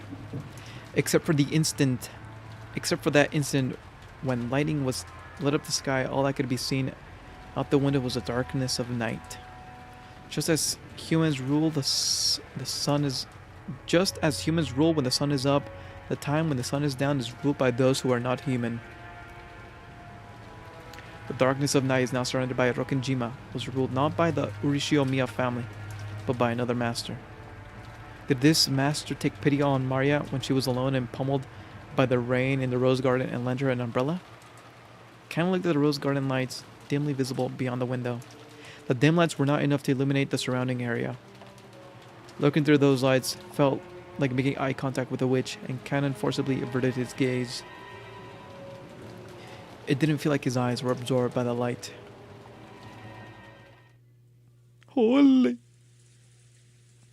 Perhaps the weather was also a factor. You often hear stories about how things like atmospheric pressure can influence people's mood and physical health. But some time now, everyone has been making periodic attempts to clear the gloomy atmosphere. But any conversation was quickly cut off, and in the end, the dining hall was simply buried by the sound of rain. There was some kind of chocolate cake accompanied by pear sherbet. Pear what? Sherbet. Goodison enthusiastically explained the recipe as if delivered the coup de grace, but I quickly forgot the details. The guest of honor, grandfather, was absent, the weather was horrible, and the person who had lent Maria the umbrella was still a mystery. When dinner ended, no one felt even a bit refreshed. It was too late now, but I realized painfully the taste wasn't the only important part of the meal. The whole atmosphere was also critical. Goodison was the supposed conductor of this performance called dinner, did his best to enliven the place, dropping little jokes left and right, but it seemed they didn't quite get there. Taking orders for after dinner coffee, tea, and orange juice, he had left for the kitchen. As soon as he disappeared, Uncle Kraus spoke. My. Truly how irksome that this dinner, which Godo-san worked so hard to create, had been so poorly received. Yes, seriously. It feels like nothing would taste good today. That's just that kind of mood. I would love to hear why you feel that way. Sometime later, allow me as your older brother to help you cheer up. Auntie Eva grimaced slightly. I had already heard that she was not on good terms with Uncle Kraus, but now I could clearly feel it. When I looked around, I noticed that my dad and Aunt Rosa were also grimacing. Anyhow, it looked like there was something besides the weather that was troubling all of them. Auntie Eva and my dad, they both looked like they were in a bad mood. Really? I don't think so. I asked Aunt Natsu, who was sitting on my right, but it looked like she was also in a bad mood.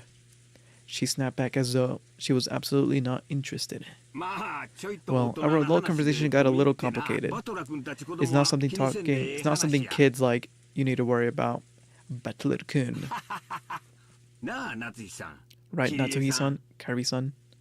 Uncle Hideyoshi laughed as he spoke, and without hesitation, his usual brightness, so I could vaguely imagine how complicated their adult conversation had actually become. On top of that, even Aunt Natsuhi and Kari-san, the people who had directed his comments to, ignored him as though they hadn't heard anything. I didn't know what kind of conversation they had been having while the kids were away. But it reminded me how Dad had said that. It reminded me of how Dad had said he had stomach cramps when they had arrived on the mansion. The family conference might have been a playful reunion to us kids, but it was definitely different for the adults. After Uncle Hideyoshi was ignored by the other adults, an awkward silence fell over the rooms. Carrie-san spoke up. We were talking about how the kid's career would turn out. What will you do in the future, Butler-kun? Just drift on to college? Wouldn't that be a little disheartening as a starting line for the long race of life? Hey, wait a sec. Carrie-san, if you're starting to talk about something like that in the middle of the meal, it won't digest well, and we'll all get constipated, right? That's right. We're talking about Butler-kun and Jessica-chan's careers. You can't take the future too seriously. Hideyoshi's heartedly agreed, as if they really had been talking about that but they probably hadn't. Carrie-san had obviously had been trying to avoid talking about something. However, if Carrie-san had determined that this was the best course of action for her now, then she was probably right. Taking this into account, I decided to cast aside my suspicion as the cause behind Aunt Eva and Dad's bad mood. At long last, the serving cart returned filled with coffee and tea. Kumasama-san and Chanan-chan served it to everyone. Goda-san then explained that with this, tonight's dinner was finally over. If I had been able to eat it in a more cheerful mood, it might have been the best dinner of my life. It was a shame that the greatest of dinners couldn't have been under the greatest of conditions. George Oni-chan, is dinner over now? Yes. We're all done now. That's not ladylike. Stay in your seat and calmly drink up. Mari looked at me. Mari looked like she was really excited about the occasionally crashing thunder. Maybe she wanted to quickly finish eating and run over to the window. She had been fidgeting for a while, waiting for the meal to end. Some people are afraid of thunder while others find it interesting. Maria was apparently one of the latter. So when she had heard George Aniki that dinner was over, a huge smile broke across her face. Then she stood from her seat, took out her handbag, which she had set under her seat. Never having left even while she was eating, she began fishing around inside of it. No one seemed particularly concerned with his behavior. What's that? Where did he get it? George was the first to notice it. As he spoke, Butler also noticed. Is it the ring? No, it's a letter. It's an envelope. When they looked, they noticed that Mario was now holding a beautiful Western-style envelope. On the front of the envelope, the Urishio Miya crest, one-winged eagle, was done in gold leaf. Furthermore, it was sealed with dark red wax imbued with a level of class upon and made it clear that this was not something that Maria should be carrying around for fun. Maria-chan, what's that? It seemed that Natsui was also noticed the strangeness of the envelope that Maria was holding, because her voice sounded too serious to be admonishing a small child. The other relatives around the family finally noticed. What's up, Natsui? What is this? What is that? Maria, where did you pick that up? That envelope has Kinzo-san's. As Nanjo muttered, even us kids couldn't understand why everyone seemed to be frozen solid. The envelope that Maria held was one of Urishio Miya's family that had customs-made envelope for private use. In other words, it could only mean one thing. This envelope contained a message from Kinzo. What is an envelope like that doing here? It looks like something interesting has jumped out at us. Just let me have a peek. No, I'm reading it. I was told to read it to everyone. Uncle Hideyoshi tried to snatch the envelope from Maria's hands, but she protected it as though hugging it and didn't let go. Hideyoshi-nisan, you shouldn't take something from a child by brute force. Maria-chan, where did you get this envelope? Got it from Beatrice when she gave me the umbrella. She told me to read it everyone after the meal was over. I'm the witch's messenger. Messenger? The witch of the island sure likes to mess around. Battler tried to joke about it, but no one went along with him. I wonder what's written inside of it, Maria-chan. Reading it. Maria casually opened the envelope. It was sealed only with wax, so she had to remove the sealing wax to open it. That sealing fell onto the desk. Hideyoshi hastily picked it up and stared fixedly at it. He then set it in the center of the table where Natsuhi, Kairi, and Nanjo glared at it. Imprinted there in the sealing wax was a one-winged eagle, which was Urishio Miya's crest, also Kinzo's personal crest. This is the family head's personal crest. I know because I've received letters from Kizo-san before. Without a doubt, this is Kizo-san's wax seal. But in this afternoon, couldn't there have been several identical seals? For example, if there was some kind of stamp for wax seals, couldn't someone other than Kizo-san have sealed it? No, Kizo would always have a ring on his finger. No, Kizo would always use a ring on his finger. This is proof of the Urishiomiya headship when he sealed the wax. Its shape and complex design is definitely Kizo-san's seal.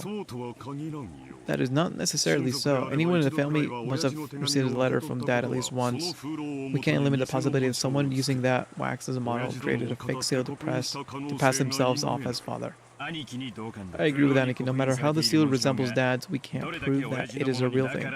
Therefore, it doesn't prove that this envelope came from Dad. I feel the same way. I cannot prove the arbitrarily deciding that this is Father's letter, only by the seal of the wax. Dr. Nanjo, would you mind refraining from speaking in such vague words? I apologize, I said too much.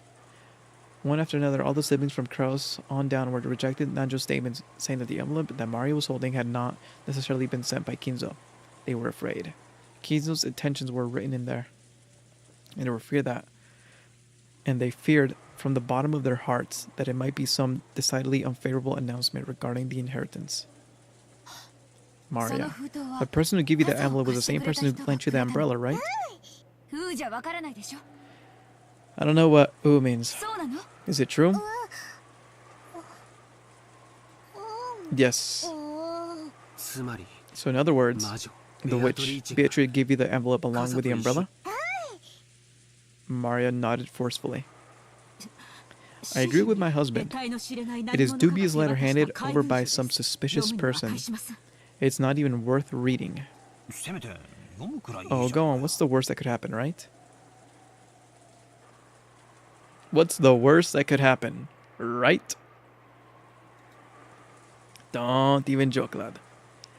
Butler said to Jessica in a small voice, pretending to stir things up, but Natsuhi heard him clearly and glared at him with threatening eyes. And then Beatrice told you to read it after the meal was over, right? Why not, everyone? This isn't grandfather's envelope, it's Beatrice's. Who cares who wrote it? Why can't we just hear what's inside before passing judgment? That's right. Even if father didn't necessarily write it, I'm still concerned about its contents. Maria-chan, I'm sorry, I tried to take it from you by force earlier. I apologize, so...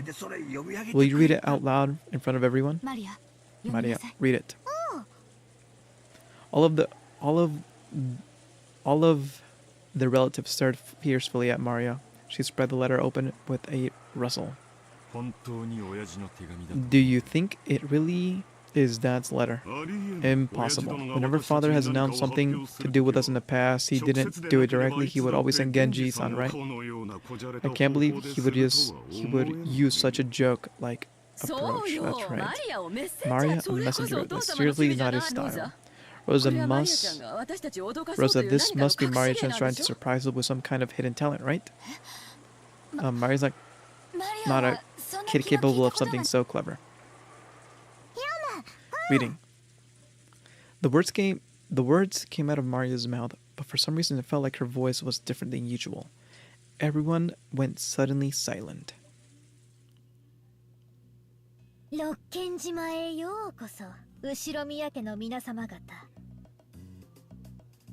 Listen to this banger right here.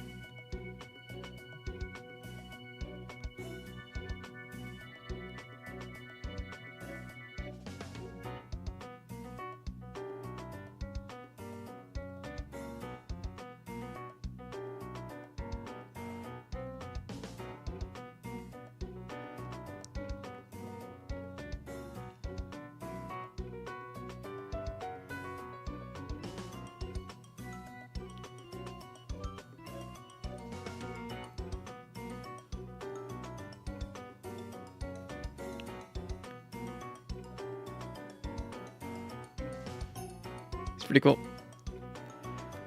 Ushiromiya of Maria. Welcome to Rokkenjima, ladies and gentlemen of the Urishiomiya family. I am Beatrice, the alchemist for this family, under the employ of Kinzo-sama. How absurd. Quiet. I have served him for many years in accordance with our contract, but today, Kinzo-sama has announced the termination of that contract. Therefore, I ask you to acknowledge my resignation from the position of the family alchemist as of today. How foolish. What? I can't stand to listen to it.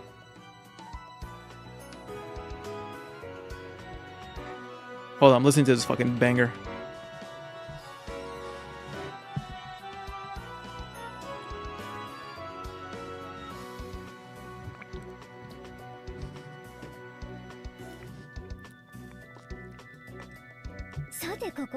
And now,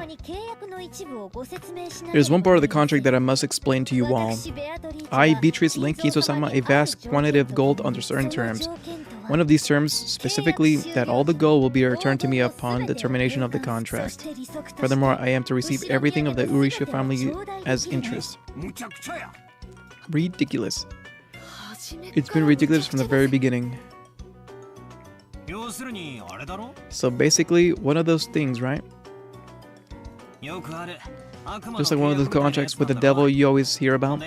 And the contract expired, so she came to collect the interest. Is she trying to grab some retirement money for her old age or something? What a cheeky witch. Battler-kun. Now is not a time to joke around. Battler made a face as if to ask, if I can't make fun of this, what can I make fun of? At the same time, some of the adults' faces were pale while others looked completely shocked. After hearing this, you may feel as though Kinzo-sama has been savagely ruthless. However, Kinzo-sama did append your special clause to the contract so that you would have a chance to preserve your wealth and honor. And if and only if that special clause is fulfilled, I will lose my rights to the gold and interest for all eternity. A special clause. What is it? Special clause.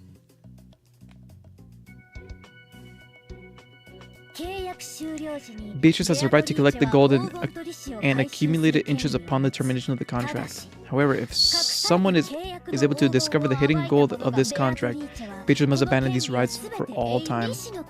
The collection of the interest will proceed shortly, but if any of you fulfill these terms of this special clause, I shall return everything, including the portion that has already been collected.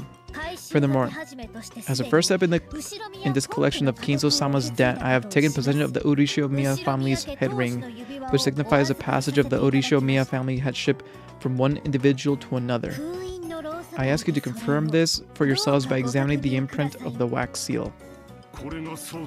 You want me to accept this as real? That Dad would relinquish his ring is unthinkable. Kraus was staring at the ceiling wax as though he was trying to burn a hole through it. Ava and Rudolph were doing the same over his shoulder. I did have an odd feeling that something was missing from Kinzo-san's finger when we were playing chess. Dr. Nanjo, don't say something so careless just because of a vague memory. We can't prove its authenticity here. The questions of whether Father really has handed over his ring and whether this letter tells the truth, we can determine simply by asking him directly. That's right. It's just as Kairi-san says. Well, I wonder. Well, now I wonder. Oh, whoops. Will Kinzo-san answer you? After all, that person's thoughts are sometimes impossible to predict using common sense. In any event, this does not leave the realm of nonsense. In the first place, the fiction of gold itself is a deception by Father. If you want to talk about the non-existing gold, leave me out of it. But you heard that the witch is saying, right? About how the headship and all the assets would be handed over to one who finds the gold, So, could this mean that Beatrice-sama, his father's legal advisor, or maybe in charge of this funds? In charge of his funds. We can't possibly trust that kind of strange person who would entrust such a suspicious paper to a child. Aniki, time for you to open up. Is it possible that someone you don't know is actually handling Dad's assets? No, that's impossible.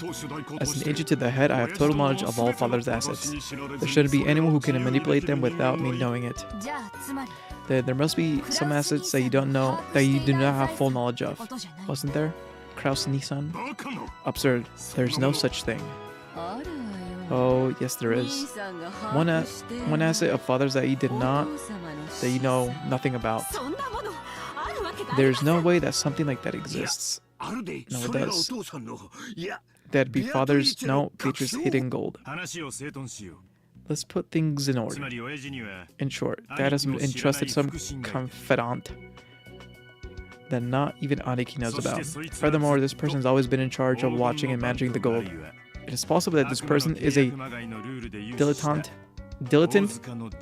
of a very rich family who provided his financing in the very first place, though a mock devil's contract. Could it be that this conference is Beatrice-san trying to test if the sons and daughters is most fitting to be financed by her gold? What Kairi said was something that all of the siblings wanted to. Oh my god, I actually can't read. Oh my god, I'm having a stroke. What am I saying? What Kairi said was something that of all the siblings wanted clarified. Clarified. Holy. Actually dying. Upon reflection, they realized that during the time Kinzo's strange epitaph had been displayed in the hall beneath the portrait of the witch, they had always whispered that the one who solved the puzzle would receive everything, yet no one had ever clearly stated it. It was just something that everyone had hoped might be true. That had NA education. Okay, pup.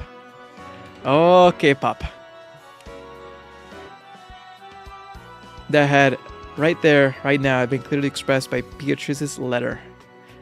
It clearly specified that everything of the Urishu Miya family would be given to the one who found the gold. Kinzo-sama has already publicly displayed the location of the hidden gold within the epitaph under the portrait. The rules apply equally to all who can read the epitaph. If you discover the gold, I shall return everything to you. Tonight I ask you to enjoy your battle of wits with Kinzo-sama to the fullest.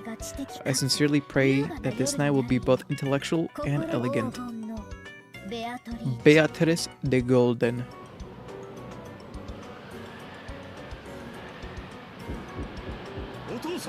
Father, I know you can hear me. Please respond. The door to Kinzo's study was being violently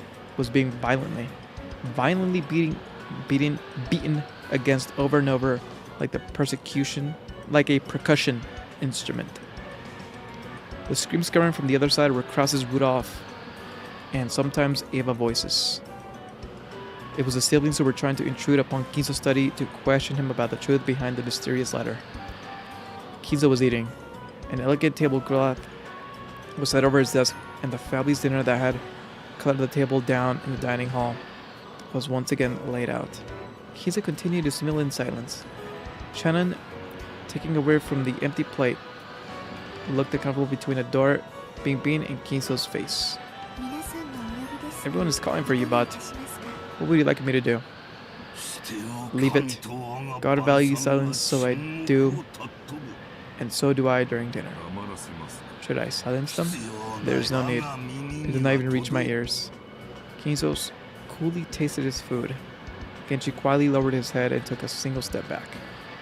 And as he did, he stood in reserve like a shadow behind, and there to the side of Genji opened his mouth. Maria-sama seems to have received a letter from Beatrice-sama, so I assumed they wanted to verify its authenticity. That daredevil. She has started already. Calm, Beatrice. There's nothing lacking in the coins that have been wagered. Shall we enjoy this night to the fullest? I have no intention of losing. Your smile is mine for all eternity. If I could say it one more time, I wouldn't regret losing my wealth and my honor, or even my life. Well then, the roulette has begun to spin. Which pocket will the ball fall into? Noir, Rogue, or the house takes it all? Come, you may begin, Beatrice. I'll show you the power of miracles once more.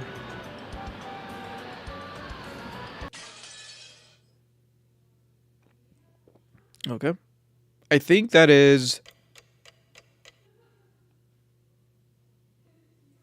I think I'm 6 out of 10 right now. Let me check.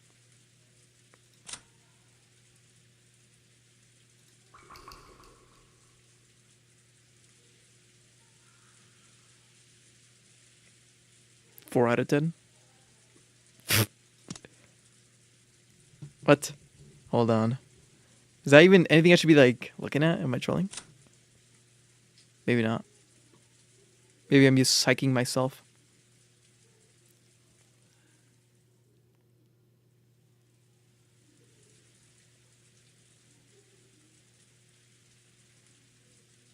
I'm just gonna leave it.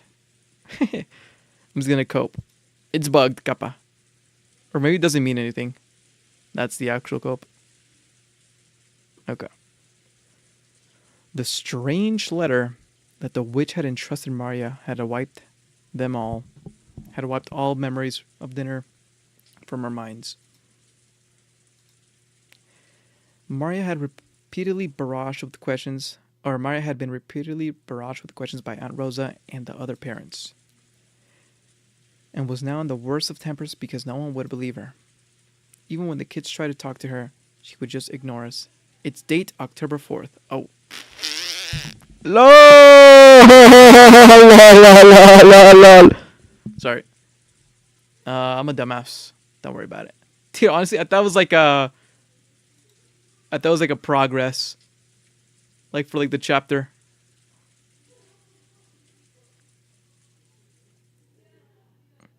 Oh shit. Wait, how long does it, cause isn't there like 12 days or some shit to like the fucking riddle? And we're barely on day 1. Surely. Not every day is this fucking long, right? Right. Does he know? Even when we the kids try to talk to her, she would just ignore us. Okay, Kalugi. Our parents were all stirred up over the gold. Why is there no music? I feel out of place now. Firing back and forth about the distribution of the assets and completely forgetting that we the children were even there. Even though I had already figured that they had been talking about this in the shadows, I never thought they'd be this blunt about it. Or at least to us kids, it was a considerable shock. From what we could overhear, all of the parents wanted as much money as possible, as soon as possible. Back and forth about grandfather's inheritance. Back and forth about the distribution of the gold if it was found. About the advanced payments and cash. It was so despicable I couldn't bear to watch, even though one of them was my dad. It looked like Jessica felt the same way. We left our seats, although no one had asked us to leave, and we went to hang out somewhere else. Somewhere apart from the parents. I see. Now I really understand why grandfather didn't want to show his face during meals. I am so disillusioned with her parents now. The money, the inheritance. How could they act like this? How could they act like that right out in the open? I'm already completely disillusioned with that old bastard. There's no other way I could think of him any worse. There's no way I could think any worse of him.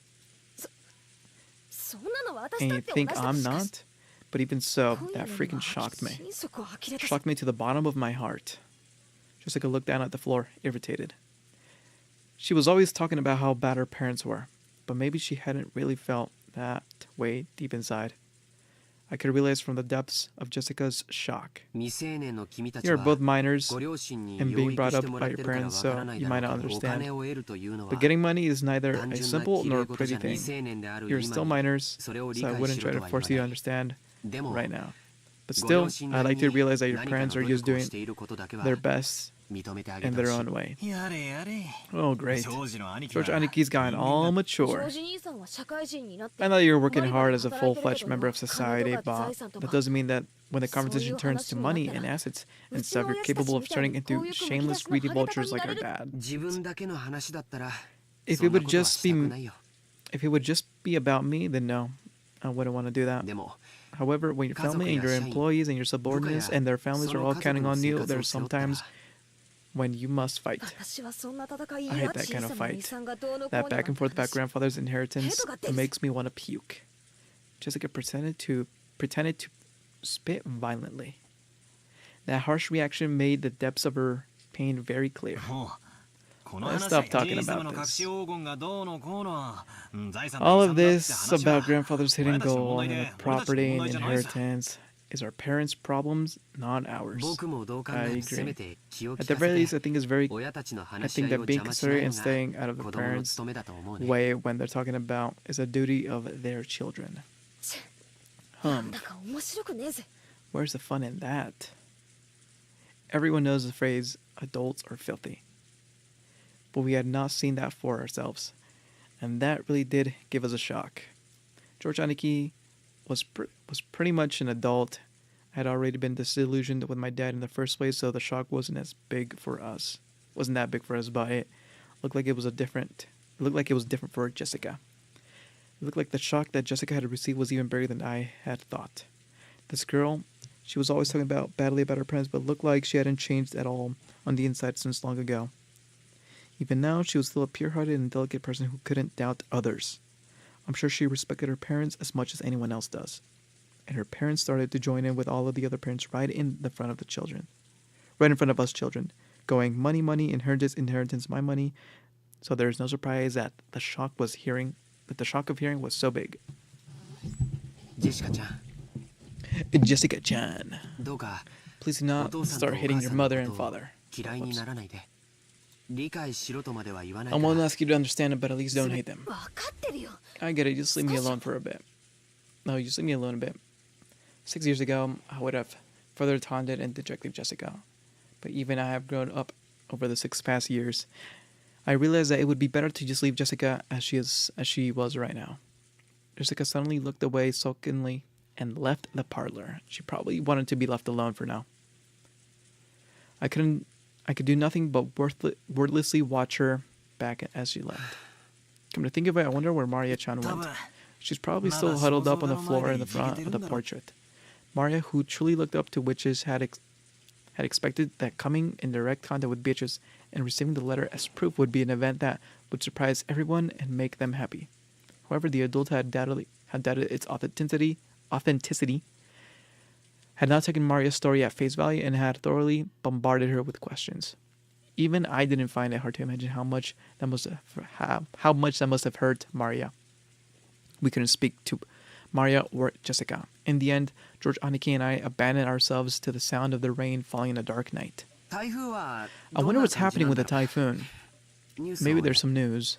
George Aniki walked over to the corner of the parlor where the television was.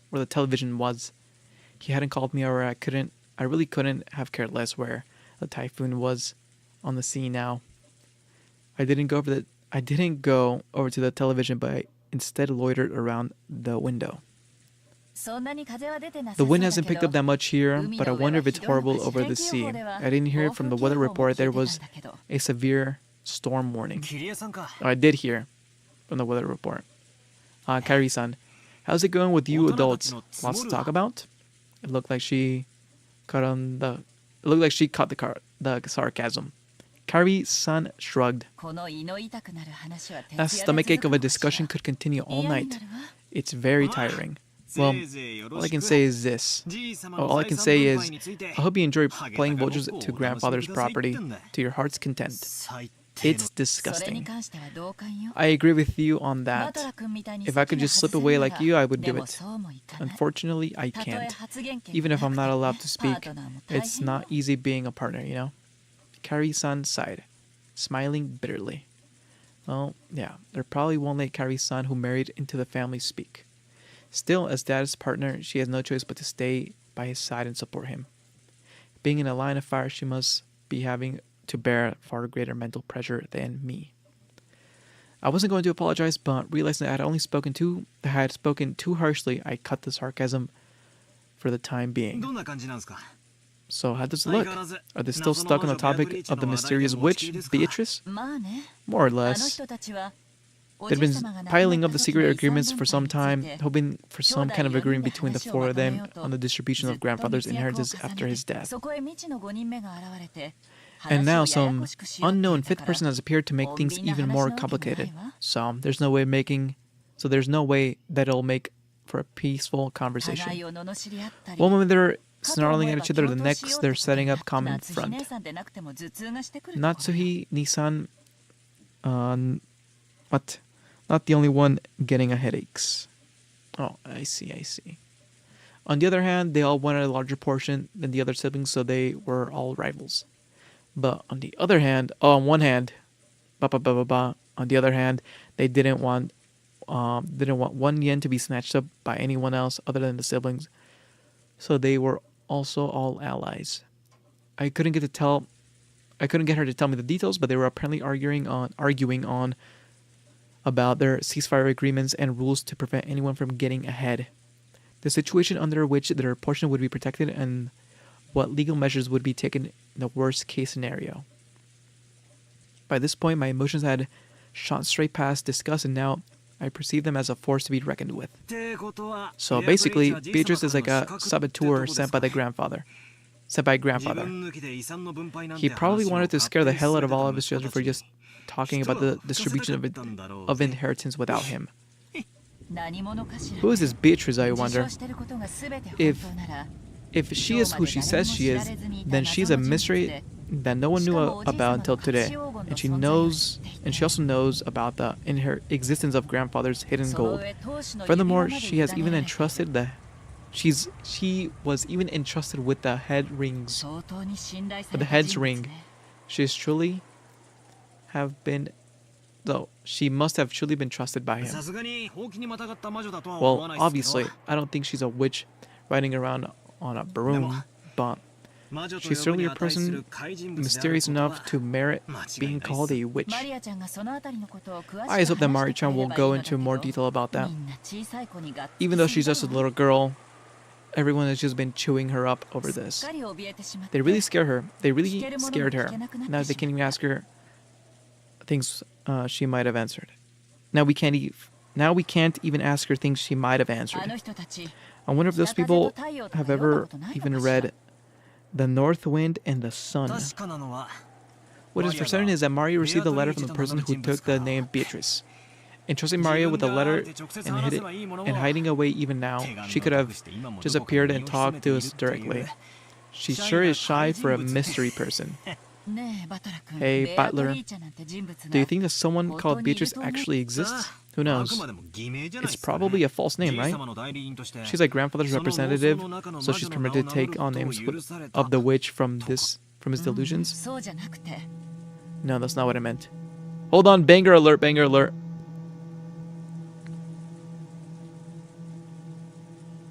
JK. No, that's not what I meant.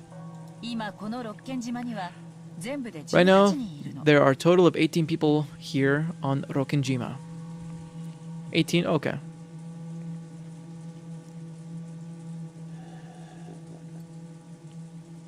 Wait, who? So you got... I don't care.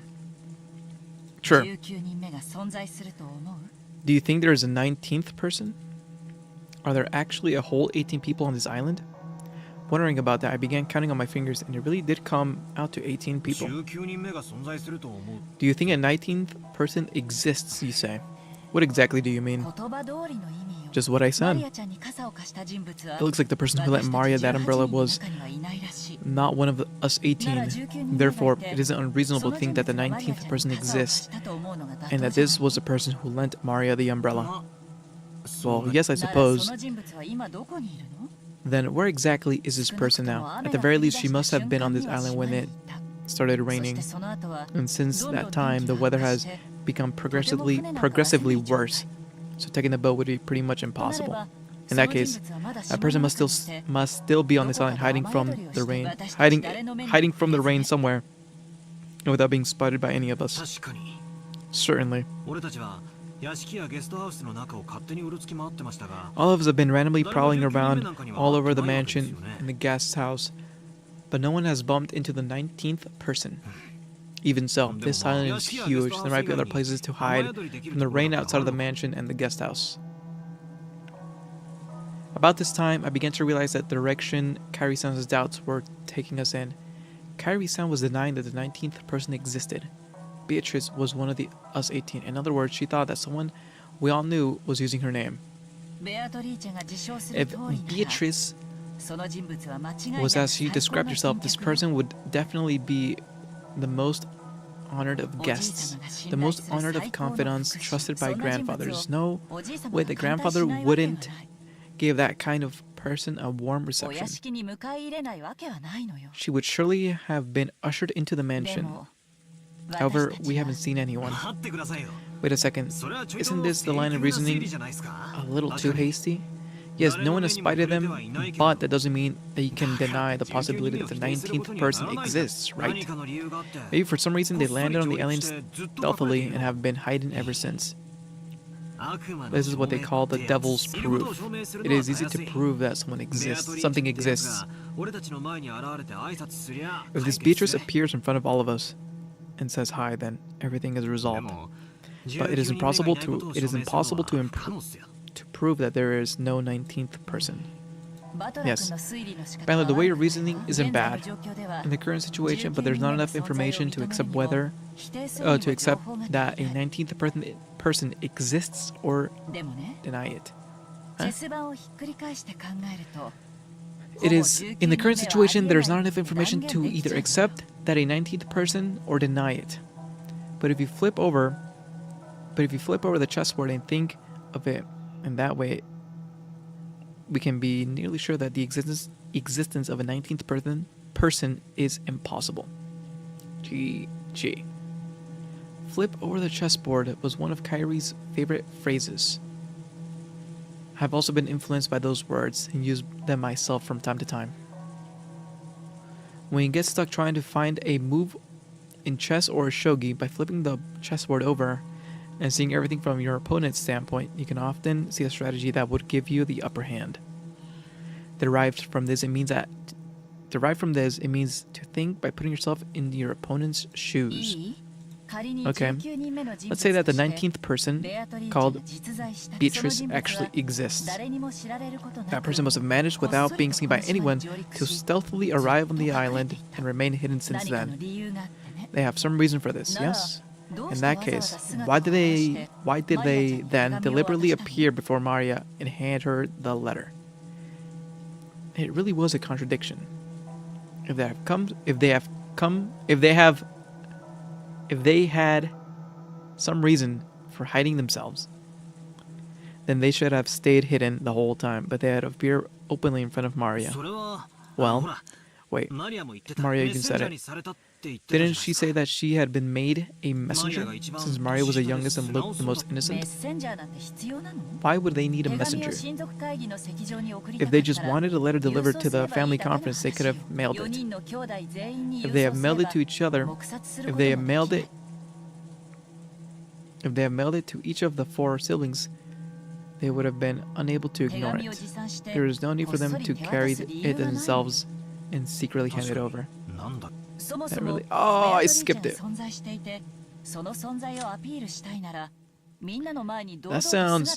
That really does sound pretty weird. In the first place, if Beatrice existed, and she wanted to make her presence known to everyone, then she could have just openly presented herself to all of us. Despite that, she chose the vague method of appearing through a little girl called Maria-chan, and only gave us an indistinct impression of who she was. And only gave us an indistinct impression of who she was. Contradiction. Let's go a little deeper, shall we? She appeared in front of Maria, trying to give us the impression that a 19th person existed, and yet she still hasn't appeared before us and is hiding somewhere at this very moment. The contradiction between these, keep it in mind and flip over the chessboard. In other words, the question is, why would a person want to give the impression that Beatrice exists as a 19th person? If the person wanted to hide, then they wouldn't have made their little presence known. And if they wanted to show themselves, they wouldn't have used a roundabout approach of entrusting someone with a letter, which means it's simple. Beatrice is one of the 18th. One of the 18. That is why they're creating the illusion there is something outside of the 18. A powerful suggestion of the 19th person. The only person who could profit from this would not be some 19th person in hiding. It would be one of the original 18 people. Of course, this reasoning is full of holes. If you turn over even a few of its premises, it will simply fall apart. But I think it's almost certainly correct. This was quickly starting to sound pretty creepy. Who had lent Maria an umbrella and handed her the letter? All of the 18 have been ruled out, and yet Beatrice is hidden among those 18. What was that person planning, hiding their true form and pretending to be a Beatrice? I suppose it might have been Maria-chan's play acting, but the contents of the message were extremely complicated, so it's hard to think that Maria-chan prepared it herself. However, I can't deny the possibility that Maria-chan is working together with someone. But it's like Maria, a 9-year-old kid?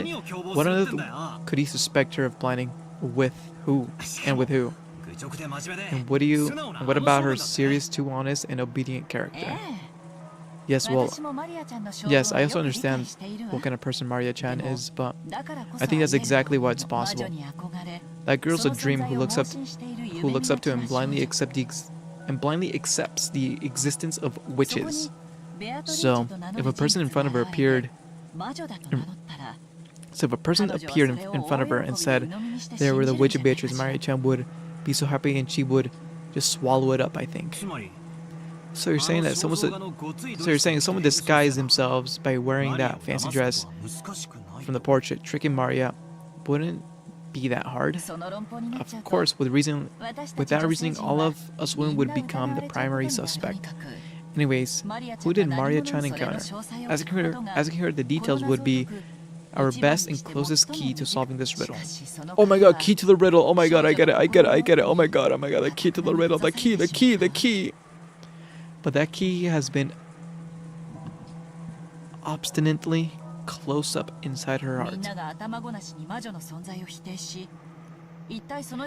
Everyone denied the existence of the witch without listening to her, and barraged her with too many questions about who Beatrice actually was. Maria-chan probably won't open her heart to the adults now.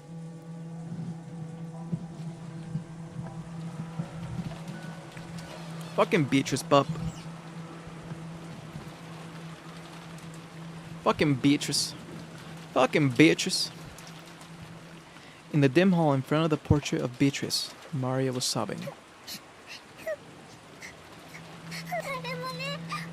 No one believes me I met you. I showed them the letter you gave me, but they still don't believe me.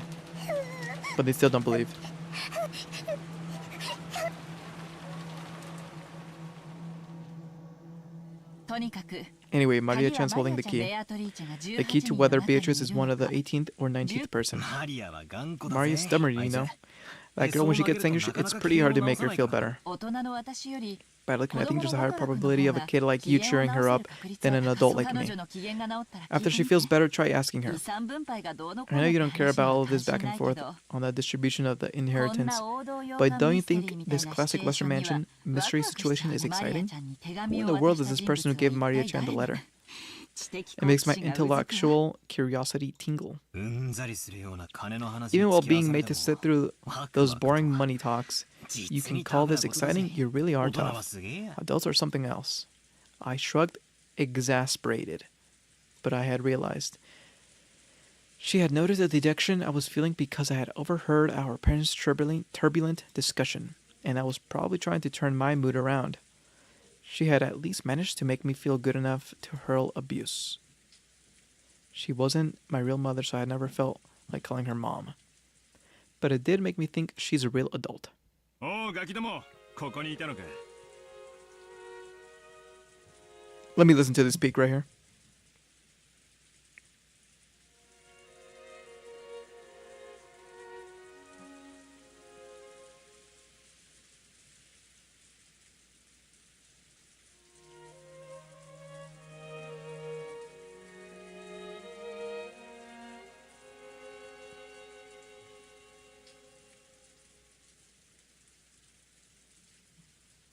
Hey brats. So, this is where you were.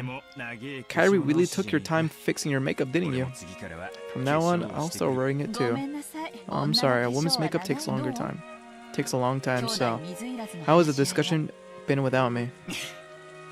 I'm sure everything was all perfect, peaceful, and harmonious. Carrie poked the weak spot under my arm with her elbow. We decided to take a break to cool our heads a little. It looks like it'll last all night. I could cry. The way of talking hasn't changed, but he couldn't completely hide his fatigue. I couldn't say I was sympathetic, but he looked pitiful compared to his normal, energetic self. Still, that rain is just awful. I really don't want to go back to the guest house. Looks like Natsuki and Nissan made preparations for us to spend the night here in the mansion. What will we do? I don't need to think about that until you're done, right? If we run out of energy to head back to our room, then we can let them take care of us. You're right. You can think about it later. What about you, butler? If I stay, I just get in the way. It'd be nice to go back over there. Okay. Will you go back soon? I don't know.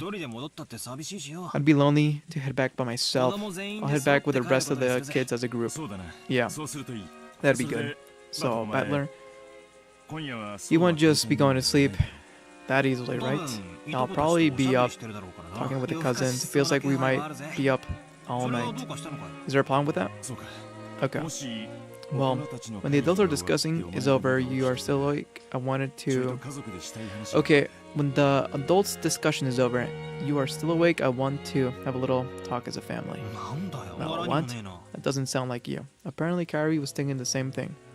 What are you talking about? She asked him in a small voice. It looked like Kyrie didn't have a clue what Dad was talking about either. I want to talk to you about it as well. I'll tell you later, so don't ask now. Please. I don't think there's anyone who ignores their family as much as this old bastard. And this was the guy who was asking us to have a talk as a family. Both Kyrie-san and I couldn't help but get wide-eyed. Don't make that scared-looking face. I'm the one who should be scared. I mean... At that point, he swallowed his words for an instant. I don't remember Dad being the kind of person who artificially drum up suspense. You're freaking me out, Dad. You've got your family all here right now. Quit beating around the bush and spit it out. I'm probably gonna get murdered tonight.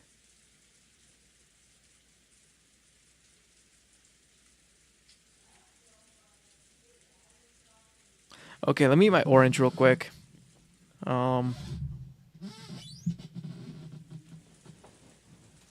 me have a GP dinner. Okay, Pap. Oh.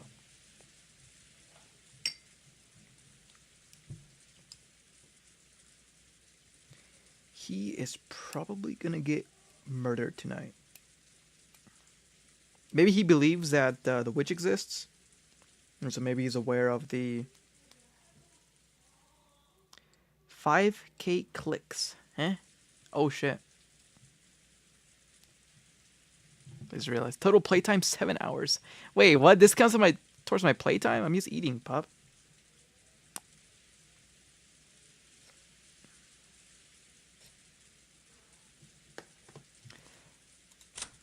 The character tab.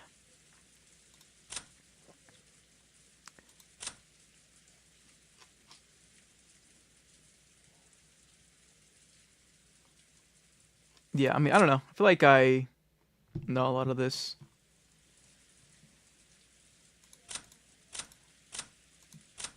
But yeah. I mean, I think there definitely is like information that isn't like told to you. Like explicitly.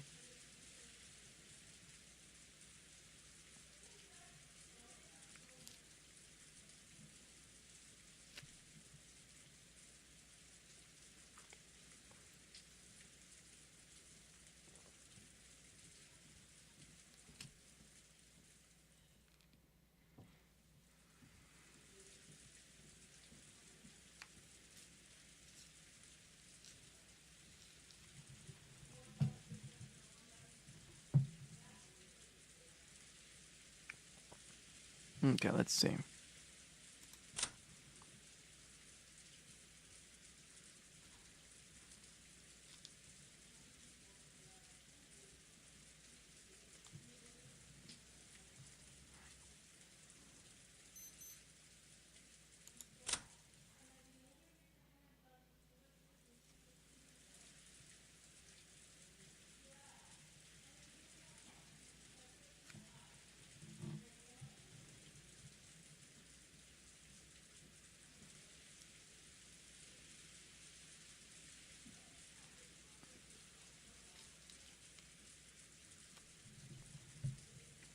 Wait, what? Shannon isn't her real name? What the hell?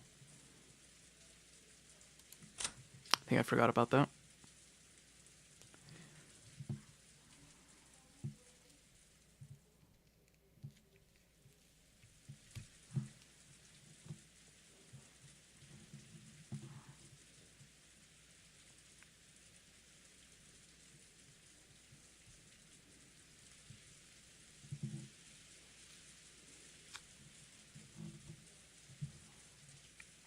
Oh, I see.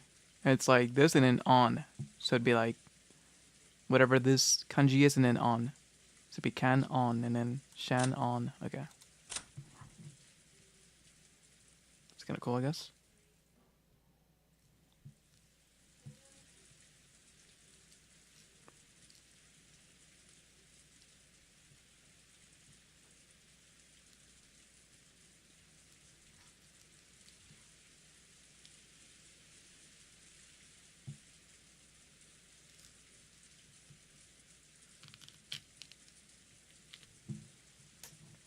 Wait, what?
I kind of forgot that Mario doesn't have a dad, like here on the island. Maybe in general, though, but I kind of forgot about that. I didn't even think about it.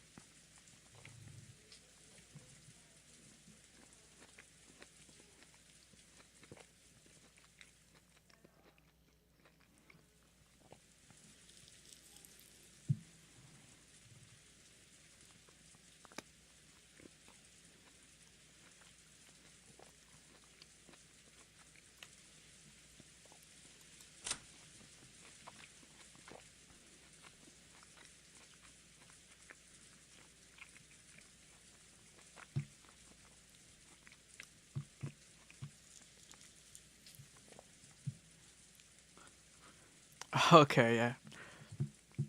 And I guess her having like a really good memory kind of makes sense why she kept looking like in the same spot without giving up, because like she remembers very clearly where she left it, the rose.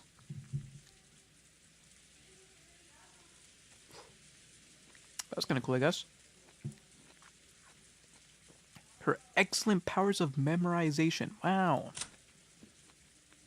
Yeah.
Hmm.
Wait, did I mention the part about the stocks being bought up by like other people so he could get ejected from his CEO position?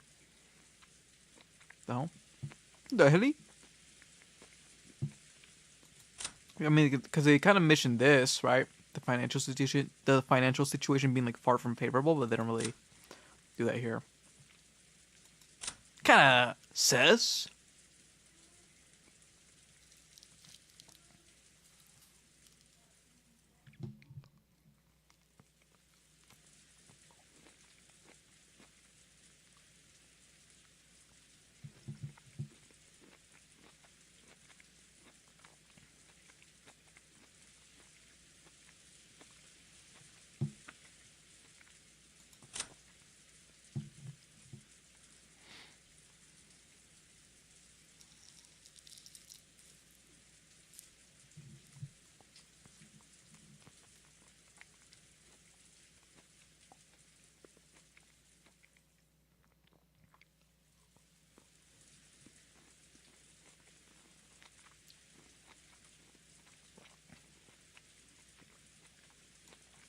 Huh. Surely this won't become important down the line.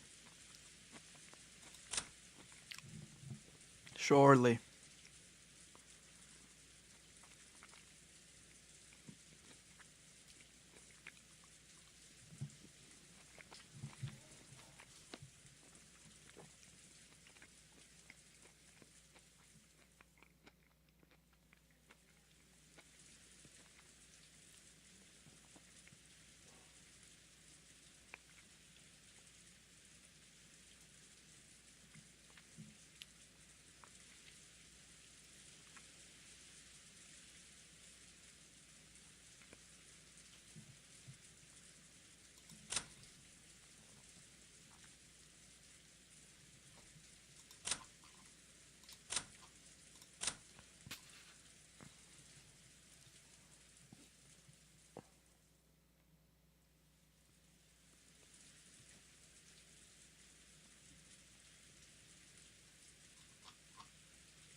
Okay.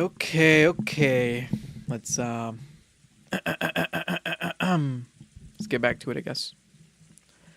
I'm probably gonna get murdered tonight. There was a huge crash of thunder. It must have been really close. Dad's expression, brightly illuminated by the lightning, was burned into my eyes. Dad's face, which always looked so sure of itself and which always wore a taunting expression, was for some reason that I couldn't explain strangely frail. It was so worn out that he looked like a different person. Huh? What are you talking about? That doesn't sound like you. I agree. What happened? You look so timid all of a sudden. It's not like you. I'm going to fix my makeup. Don't follow me. Dad turned away weakly. After that, only Kairi-san and I were left still wide-eyed. What the hell was that? He's gonna get murdered tonight? You don't think that mysterious letter scared him? Hasn't he been watching too many serial murder movies? Kairi-san didn't answer my light-hearted words, but she continued to stare at my dad's disappointing back. When you told Rudolph-san to talk about it, he left without telling us anything.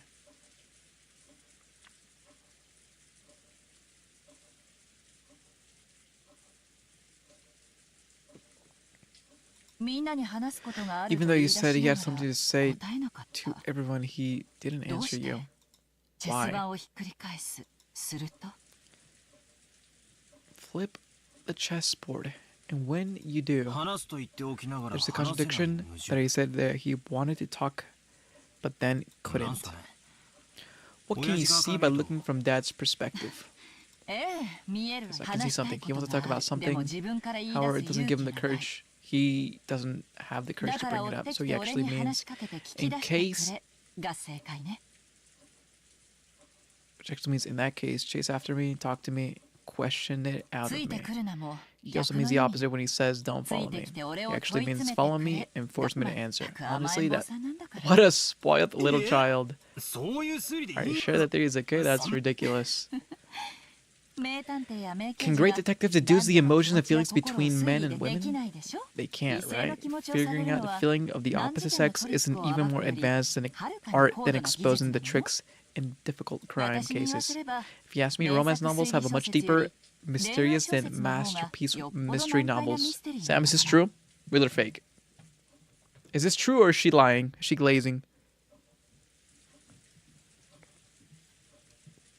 You and your romance models.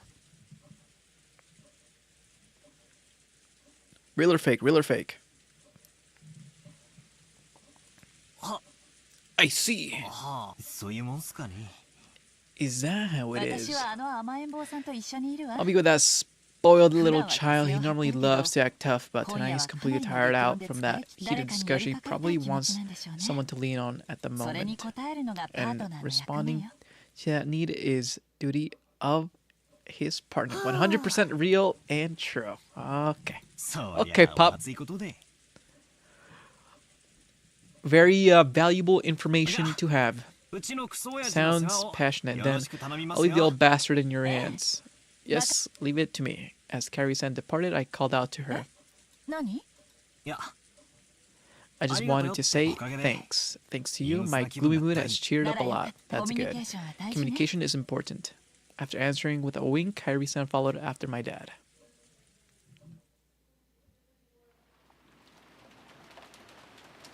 Natsuhi can be found in a dimly lit hallway. Natsuhi is the wife of Kraus, yes? Yeah. Now and then a thunder would crash, but this had no effect on Natsuhi's expression. Her expression was completely worn out. The discussion had just taken place between the relatives in the dining hall. In the dining hall was repeated inside Natsuhi's mind. At death's door. Evil ass rape building music. Right here. This is low-key Samcore.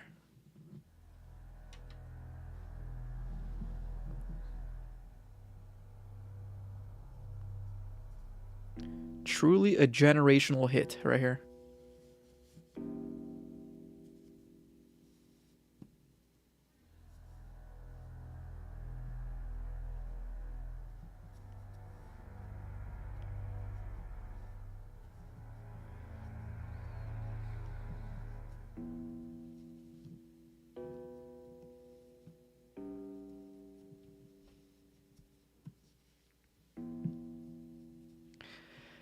Beatrice had proclaimed that in addition to the gold, the headship of all the assets of the Urishiomiya family would be given to the one person who could solve a riddle.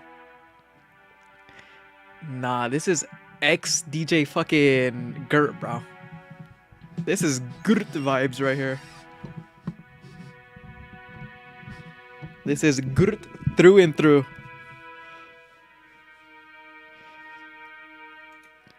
In other words, she planned to undermine the absolute guarantee that Kraus, as the oldest brother, had to succeed. Had what? In other words, she planned to undermine the absolute guarantee that Kraus, as the older brother, had to succeed the family head. Oh, I see what you mean. I see. Succeed as in like successor. Originally, the other siblings had absolutely no chance to succeed the head. To them, this proposal by Beatrice was extremely desirable. It was obvious that they would accept Beatrice's proposal. Even without playing clumsy detective games, she knew that the so-called 19th person Beatrice couldn't exist. This was a message employing a fictional character called Beatrice as a messenger. It may as well have been written in Kinzo's own handwriting. The proof was that Kinzo remained stubbornly neutral as to the letter's authenticity. He was completely ignoring these reckless claims that he shouldn't be able to ignore, and that he had given up the head's ring. In short, Kinzo had wordlessly admitted that the letter held his own message. Most likely, one of the servants had given it to Maria.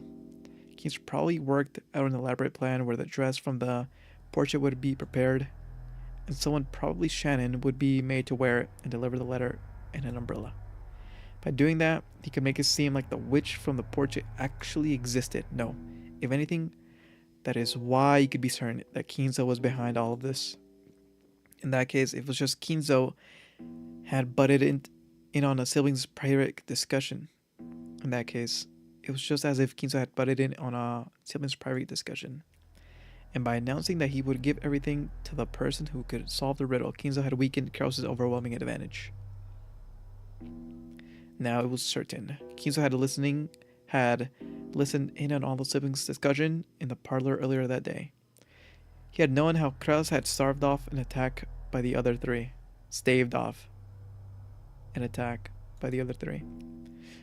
And to make the scales of the battle go back into balance, he had sent out this strange letter which benefited the other three. Ava and Rudolph had dragged Rosa in, who had a weak position among the siblings because of her age, and they were trying once again to overwhelm the Krauses 3-on-1 and push through their crazy reasoning. And so they had resumed that they had once been in nearly decided conflict and were repeatedly pressing Kraus to pay them a large amount of money. Talk about the advance payment which had been denied once already, that was being brought up again under the terms that all of the siblings would guarantee Kraus's succession to the family head. Of course, even without the story about the hidden gold, the Urishio-Miya family's store of wealth was vast. Just that store was worth more than enough by itself. What store? Even if the hidden gold was buried forever, along with Kinzo's death, there would be more than enough to satisfy. Therefore, even if they had no interest in the gold itself, there would be lifelong fear that on the off chance that someone found the gold, that person would be granted the position of family head. And this kind of Achilles heel would definitely be taken advantage of by someone sooner or later. The only person with fatal weakness was a successor to the head. The only person with this fatal weakness was the successor to the head, Kraus. The other siblings had found... No. They had been told by Kinzo that something only Kraus could lose, and they had thoroughly taken advantage of that. Not so he, as Kraus's only ally in his painful position, and his wife had believed that she was fighting alongside him. She kept trying to point out to him that the existence of the gold itself was a farce, and that there was no need for him to compromise. Kraus had always told Natsuhi. He had told all of the siblings. He had always said that hidden gold was nothing more than a fiction created by Kinzo. Holy. Therefore, Natsuki had believed that his wife and that foundation had supported her husband. Yet her words would not reach him. Even though she was fighting so hard and lending all of her strength, he continued to fight by himself and tried to compromise with the other three siblings, wondering why she could not be of use to him. Natsuki felt sorrow, shame, and then anger. It had happened when everyone decided to take a short break to cool their heads. Natsuki had flared up against Kraus. In rage, she had asked why she could not be useful to him. He had told her that he wanted to talk about something, and he had invited her into one of his private rooms, which she was normally not allowed to enter. That room had been sealed with a heavy-looking padlock, and just looking at it had given her an uncomfortable feeling. Is someone gonna get fucking slimed or what? There's no reason for you to worry about those three or even this suspicious person who calls themselves Beatrice says. After all, the gold is just a ruse created by father. There's no way something like that could be found. It is set in stone that you will be the successor of the family. What are you afraid of? Kraus removed the padlock from the door. Then he motioned for Natsuki to enter. Enter. What is this? There's something I want to show you. I have never shown it to you before. Natsuki timidly opened the door with a dubious expression on her face. It was pitch black. She searched for the switch to turn on the lights, but it was her first time in the room, so she didn't know where it was. Kraus entered behind her, pushing her, and closed the door before making any attempt to turn the lights on. The two were swallowed up by the darkness. Only the sound of Kraus locking the door rang through the dark. What are you doing? The lights. I'm turning it on now. Wait. True to his word, Kraus pushed the switch on the wall and flickered the light turned. And the flickering light turned on and lit up the room. What's this? Natsuki had her breath taken away. The room had no windows. At a glance, it appeared to be empty.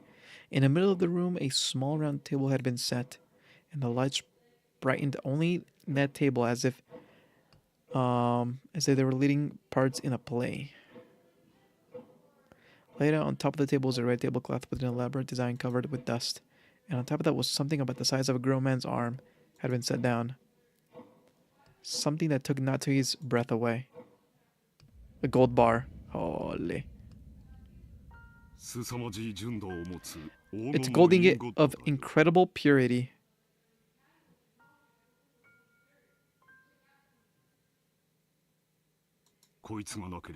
Without this, no one would have believed the legend of the gold. It was an ingot of solid gold. Even with the faint light, it sparkled with a noble and dignified gold glint. This is not a proper ingot.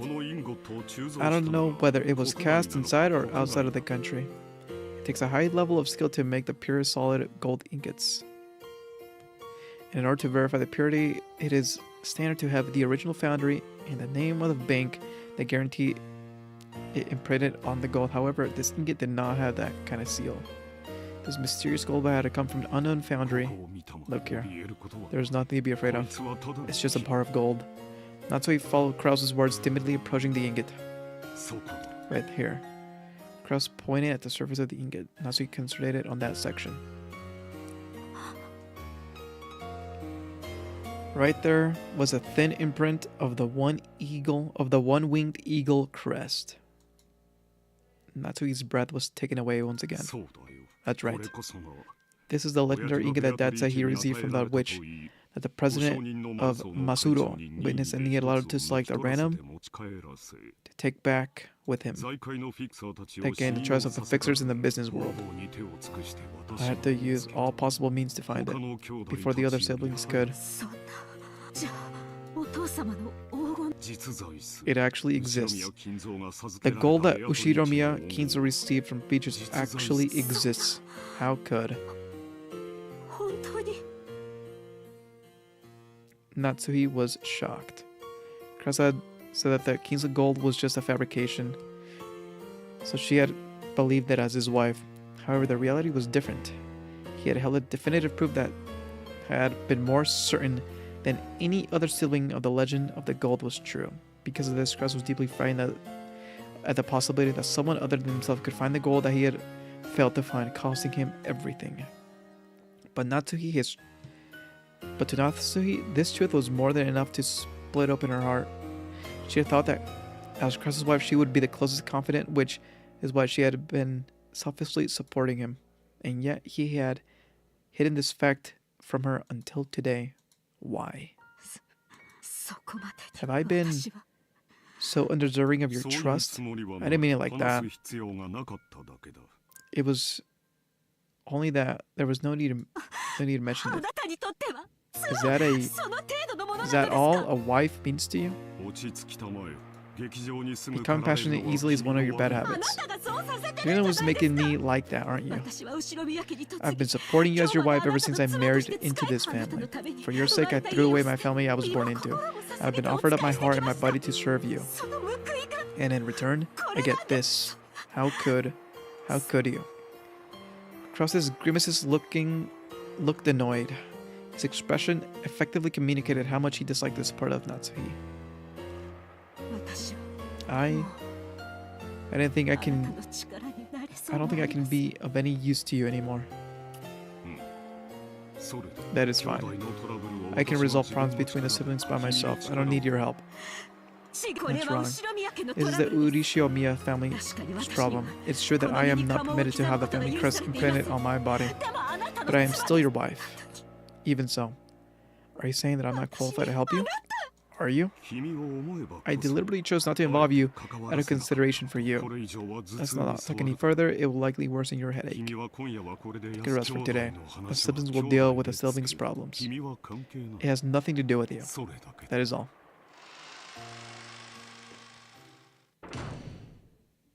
Holy cinema. Holy pig. A dull headache tormented Natsuhi. No matter what medicine she took, no matter what scent she burned, it wouldn't heal. On the other hand, by standing here alone in the dimly lit corridor, her head filled with the sound of the rain, she felt like the pain had softened a little. I may have been Natsuhi, but I am not Urishio Miya Natsuhi. Denigrated as being a sorry excuse for a wife, verbally abused for not even being able to take care of that. Even so, I tried to properly perform the duties of a wife. I've been rejected even by my husband. I did my best raising my daughter as though it was my last job left to me. However, my anger and my sadness have no place to go, causing me to subconsciously strain that relationship too. Because I've been excessively strict in Jessica's education, I am thoroughly disliked by her. Jessica's despise for me is not being interested in anything but grades. There is no longer anything I can do for the Urishiyomiya family. No, that's not good. Even so, I must help my husband dislodge the schemes of the other greedy siblings. The head won't be around much longer. Eventually, Cross will succeed the head, and the next successor will be Jessica. Strictly speaking, the man who entered the family by marrying Jessica will become the next head, and it all comes to the same thing. I have to make Jessica an excellent successor to who everyone will accept as worthy to take the Urishiyomiya family. In the years to come, that greedy Urishiyomiya Eva will surely be continually plotting to find some fault in the main family, so that if all goes to plan, Jessica will be dragged down from the succession with George in her place. It is regrettable, but George is a man, and even more, he has matured as a person. If you compare him to Jessica, who is right in the middle of her rebellious period and whose grades are below average, you can see at glance who is more fit to succeed the head. So in order to secure Jessica's position, I need her to turn into an excellent person. After doing that, I want her to find an excellent husband worthy of the excellent person she will have to become. Or something, I don't know. A wonderful man who will truly accept Jessica and stay with her through all her life's joys and sorrows. Was that Natsuhi trying to entrust her daughter with fulfilling some desire of her own? Natsuhi thought back to the days when she had no choice but to marry into a Urishiyomiya family because of that unavoidable fate. She had tried to block that from her memory. She had consciously forgotten that and had actively attended to the life she had been given as Urishiyomiya Natsuhi. This was the new life she had built. but it felt like just now all of that had been casually rejected. How should I think I live my life? I don't know. Natsuhi helplessly rested her head against the glass of the window. The glass cooled the raindrops beating against it and somehow refreshing, even though it had no emotions right then. It seemed to be the only thing that could understand Natsuhi. Even if someone showed up there and saw her like this, Natsuhi had no intention of caring in the least. But she found herself caring, because it was her beloved daughter.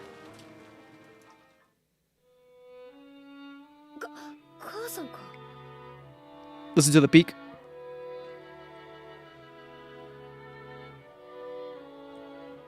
Listen to the cinema.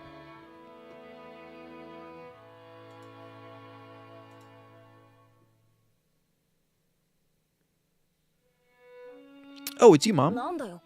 What the heck are you doing here? Thought you were a ghost. Just as always, her words were rough and not at all like a girl's. Instinctively, words of rebuke rose in Natsuhi's throat. However, they did so only weakenly, and she was able to prevent them from escaping her lips. I'm sorry, your mother has an awful headache. Please leave me be. Oh, Jessica was more than slightly disconcerted by this first ever sight of feebleness from her mother. Until now, she had been filled with contempt for all of the parents, including her mother. But now, not the slightest bit of that feeling remained. All of it had been wiped out by her mother's completely exhausted face. In its place, the words that George had told her floated back to her mind. The parents are doing their best in their own way. They are supporting their family so they can afford to keep everything pleasant, and have a heavy responsibility to fight. Couldn't her mother have been standing around this dimly lit hallway because no one had tried to understand that? Jessica didn't like her mother, so she had no instinct to give her mother's words of kindness just because she looked a little frail. Therefore, in order to give those words regardless, she had to clench both her fists and wrench the words out of the depths of her heart. It looks like you're having your hands full with that discussion. It has nothing to do with you. Please go somewhere else. Is your headache bad? Should I go get some medicine? You don't have to trouble yourself. Please leave me by myself. Natsuhi was not being cold to her. She just wanted to give her daughter far away from her so that she could avoid subjecting her to her short temper. But there was no chance that her intention would reach Jessica. Jessica hung her head looking sad. Looking at that expression, Natsuhi realized that Jessica was trying to muster up the strength to be kind to her mother. She gave her a small head shake to drive her away. She gave her head a small shake to drive away her own unkind feelings. Then I'll leave. I'll be with the other cousins so I don't get in the way of the adults. See you. Wait.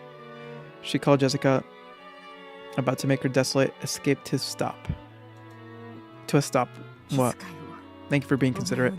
It isn't good for me to go to sleep and leave you alone. Don't talk like that. You'll bring bad luck. I apologize for worrying you. I am alright now. I will go. Staying here any longer with such feeble expression would actually make her daughter feel more uncomfortable. Thinking this, Natsuhi left Jessica with words of gratitude and made to depart. This time it was Jessica who called out for her mother's back. Natsuhi stopped, turned around, and asked what she wanted. But Jessica herself didn't know why she had stopped her mother. For a while, she muttered to herself with a slightly forced smile as she hesitated over what to say. She spoke, poking around her pocket, and then her hand touched something and she took it out.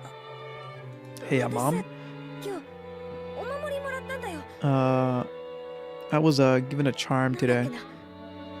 What was it? It was a charm against magic. I'm pretty sure that you were supposed to hang it on your doorknob, was it? I forget. There's no reason for me to have it, so I'm giving it to you. It was a scorpion charm that Maria had given her by the beach that day.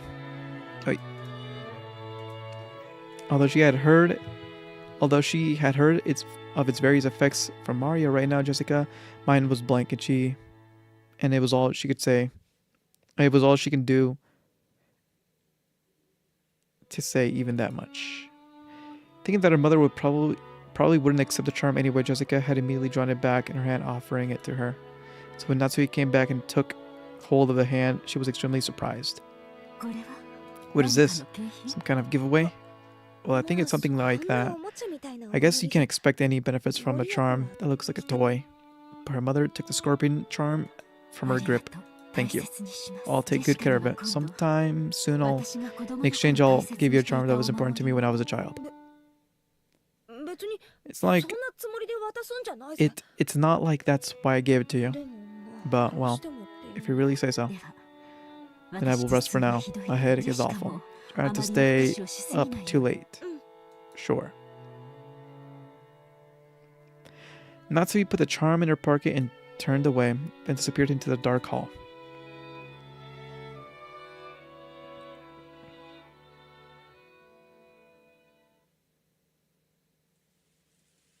It looks like the weather will be like this all day tomorrow after all. Damn.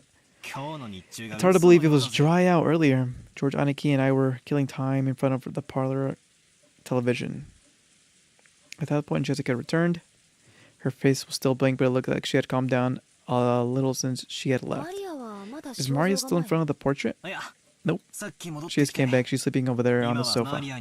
It's getting pretty late for her. Looking at the clock, it was past 10 p.m.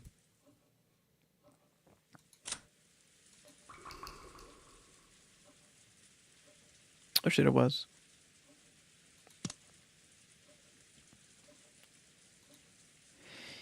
Even if we were going to stay up all night, it was about time to head back to our room. My mom did prepare a room for us in the mansion, but...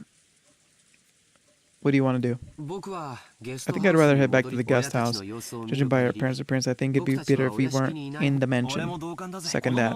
It's like they're telling us kids to mind our own business and stay out of their way. Let's do that.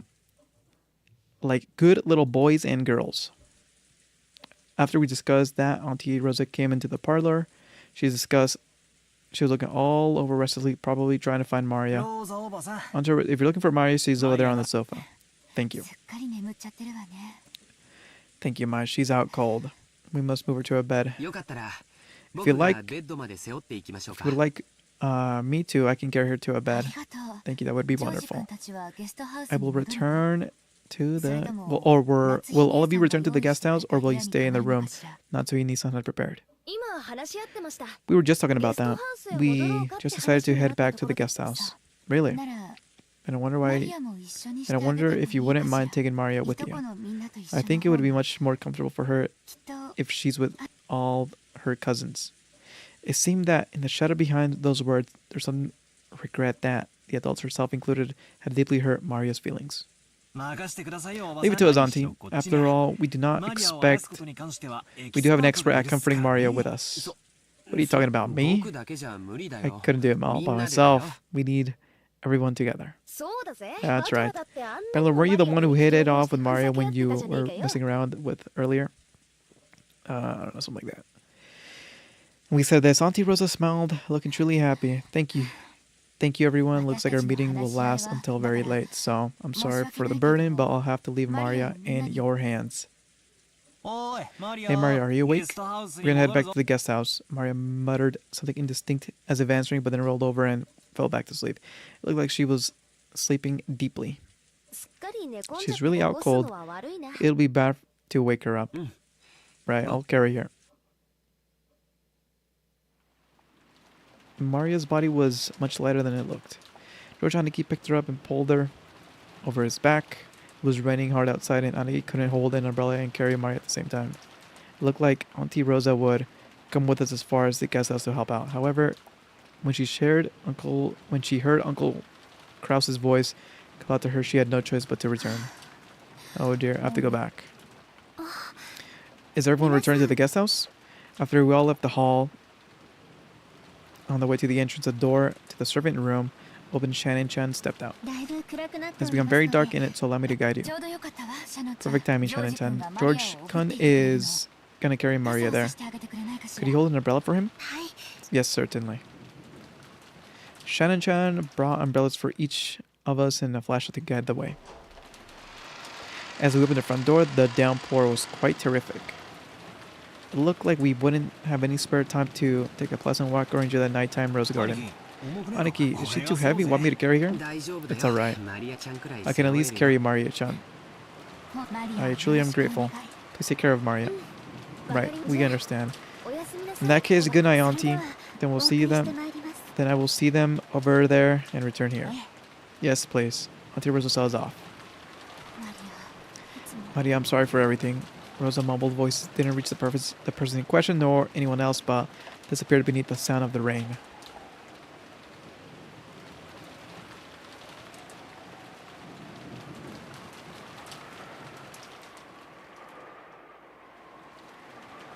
After cutting through the raining rose garden, we arrived at the guest house. And if only I'd applied for the position of Maria carrier, then I'd have gotten the rub Shannon-chan's huge chest well over my arms when she held the umbrella over me. Okay. It's not the purpose, it's a misunderstanding. I thought that if I didn't enjoy someone would get all wet. Come on, quit babbling, go in. After being nudged by Jessica, Shannon folded up her umbrella and went into the guest house. Has anyone gotten their clothes wet? I can bring some towels if you would like. You don't need to worry about us that much, thanks, Shannon-chan. Oh yes, we were saying earlier we would play some cards. Do you wanna stay for us for a while? Huh? We have the night shift on today's schedule. I believe there's a special schedule for the duration of the family conference. I think there's a few changes, so I will go back and check. Wait, if you have to go all the way back to the mansion to find out, you don't have to force yourself. It's alright. I can find out from the servant's room in the guest room house. Please excuse me for a short while. Shannon-chan made a quick bow and then went to the guest house servant room.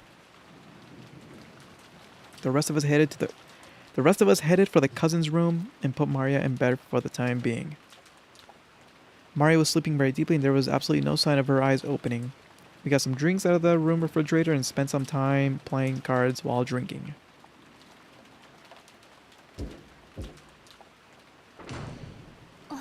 Oh, Kanon-kun.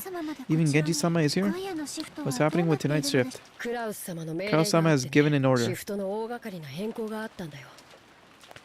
There has been modification made to most of the schedule. Indeed. Good has been changed to the night shift at the mansion. You and Kanon have the night shift in the guest house. Kumasawa-san and I have been ordered to spend the night in the guest house. We just now had a phone call stating that you are to remain here as well. That's cool. That's quite a large modification. The shifts at the guest house and the mansion have been completely reversed, haven't they? Originally, Shannon and Kanon were given the night shift in the mansion, while the night shift in the guest house where all the relatives were staying at had been assigned to Goda, who had an abundance of experience in entertaining. Kumasawa had been scheduled to stay in the guest house, while Genji had been scheduled to stay in the mansion. However, it seemed that Kraus had suddenly ordered that the schedule to be modified. The shifts in the guest house and the mansion had all been reversed, and Genji was spending the night in the guest house. It's probably because of that Beatrice-sama's letter. Probably why. Such a mysterious letter appeared. It was only natural that Kraus-sama would suspect one of us. We served directly under the master, so Kraus-sama probably wanted to keep us far away from the family conference as possible. Genji, Shannon, and Kanon were all permitted to wear the Ushiro-miya crest, the one-winged eagle, as servants who served directly under Kinzo.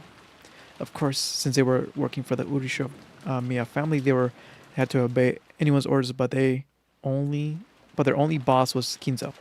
Since only Kinzo held the right to employ them, even Kraus could not have them dismissed of his own accord. Because of this, they were often viewed by Kraus and the others as Kinzo's underlings and shunned. In reality, Kinzo would seldom to let anyone other than them enter his study.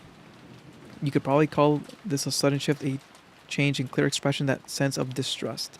Considering the time Kinzo had left to live, this would definitely be the last family conference before the problem of inheritance would come up. On top of that, the mysterious letter that claimed to be from Beatrice had dropped in out of the blue. Kraus definitely wanted to keep Kinzo's loyal subjects away from the table of such delicate and important discussion. If you would excuse me, I will go rest. If anything happens, call me immediately. Our company tonight is special. Yes, certainly, Genji-sama. Genji nodded back and went behind a screen, took off his jacket and slowly began to relax after a day's worth of tension. The ones who returned now, were they the children? Yes. The other relatives are having conference in a mansion. It looked like it would drag on until much later. That would be comfortable. It's already late. And there's this weather. Probably the rest of the relatives will spend the night in their rooms in the mansion. Yes, probably. I'm only saying this because Genji-sama isn't around, but I'm a little happy I was sent to the guest house, I think. Oh, why is that? Because you're able to distance yourself from the bullying of Madam and Eva-sama? Or do you have another reason?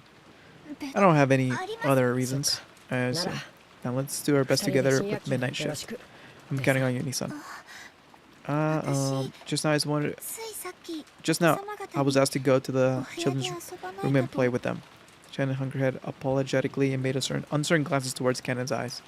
Cannon didn't try to meet her gaze and spoke curtly as he sighed.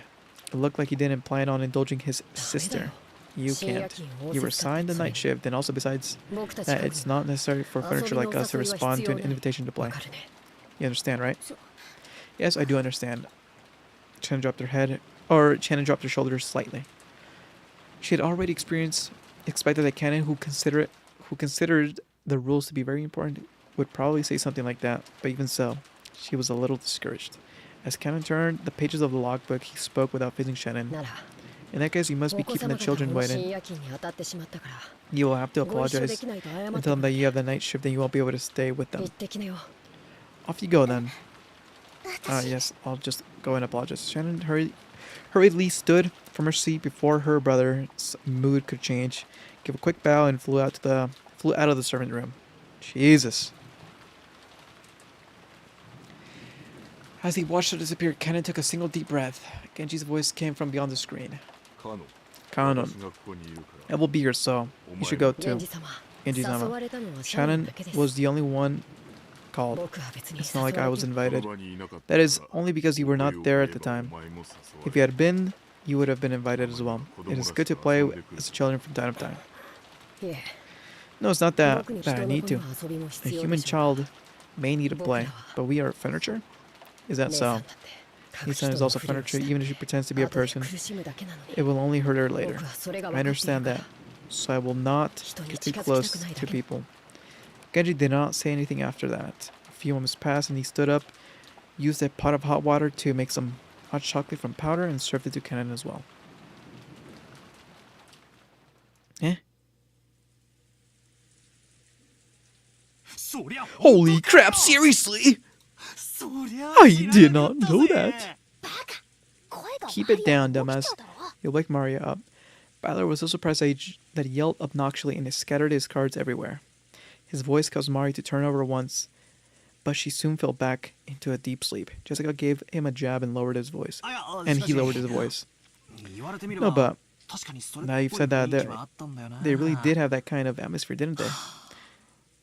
Now I see. That George Aniki. George could not be seen anywhere in the room. A short while ago, when Shannon had come to the room, George had suddenly said that he had forgotten something in the mansion and needed to go back and get it. Shannon had said that she would guide him, and just like she had on the way to the guest house, the two of them had departed together. They've been showing signs for a long time, you know? Asking what the other person liked, asking what their hobbies were. I always knew it was too much to just be a passing interest. Come to think of it, I think that George Aniki has always been overly nice to Shannon-chan. Now I get it.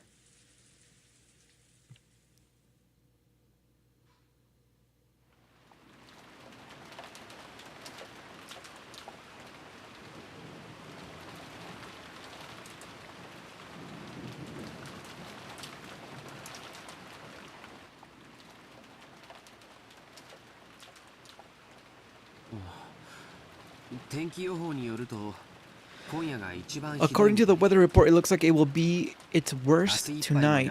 It also seems that it won't stop at all tomorrow, but it should get a little better. Really? The boat may not arrive until the day after tomorrow. I'm really concerned that it might interfere with your work on Monday. I already knew that the typhoon would be coming beforehand, just in case I made sure that I didn't have any plans for Monday, so it's alright.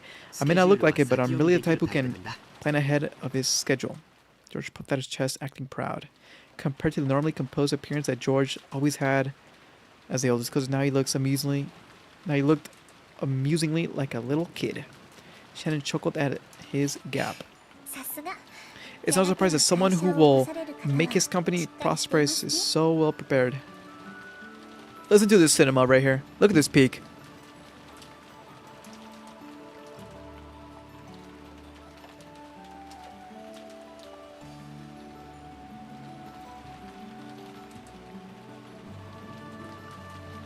Absolute cinema. Well, making a company prosperous is a really tough job.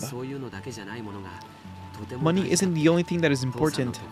I learned that very well by studying from my father. Making a company prosperous is like having a castle and leading your subordinates. My father, true to his name of Hideyoshi,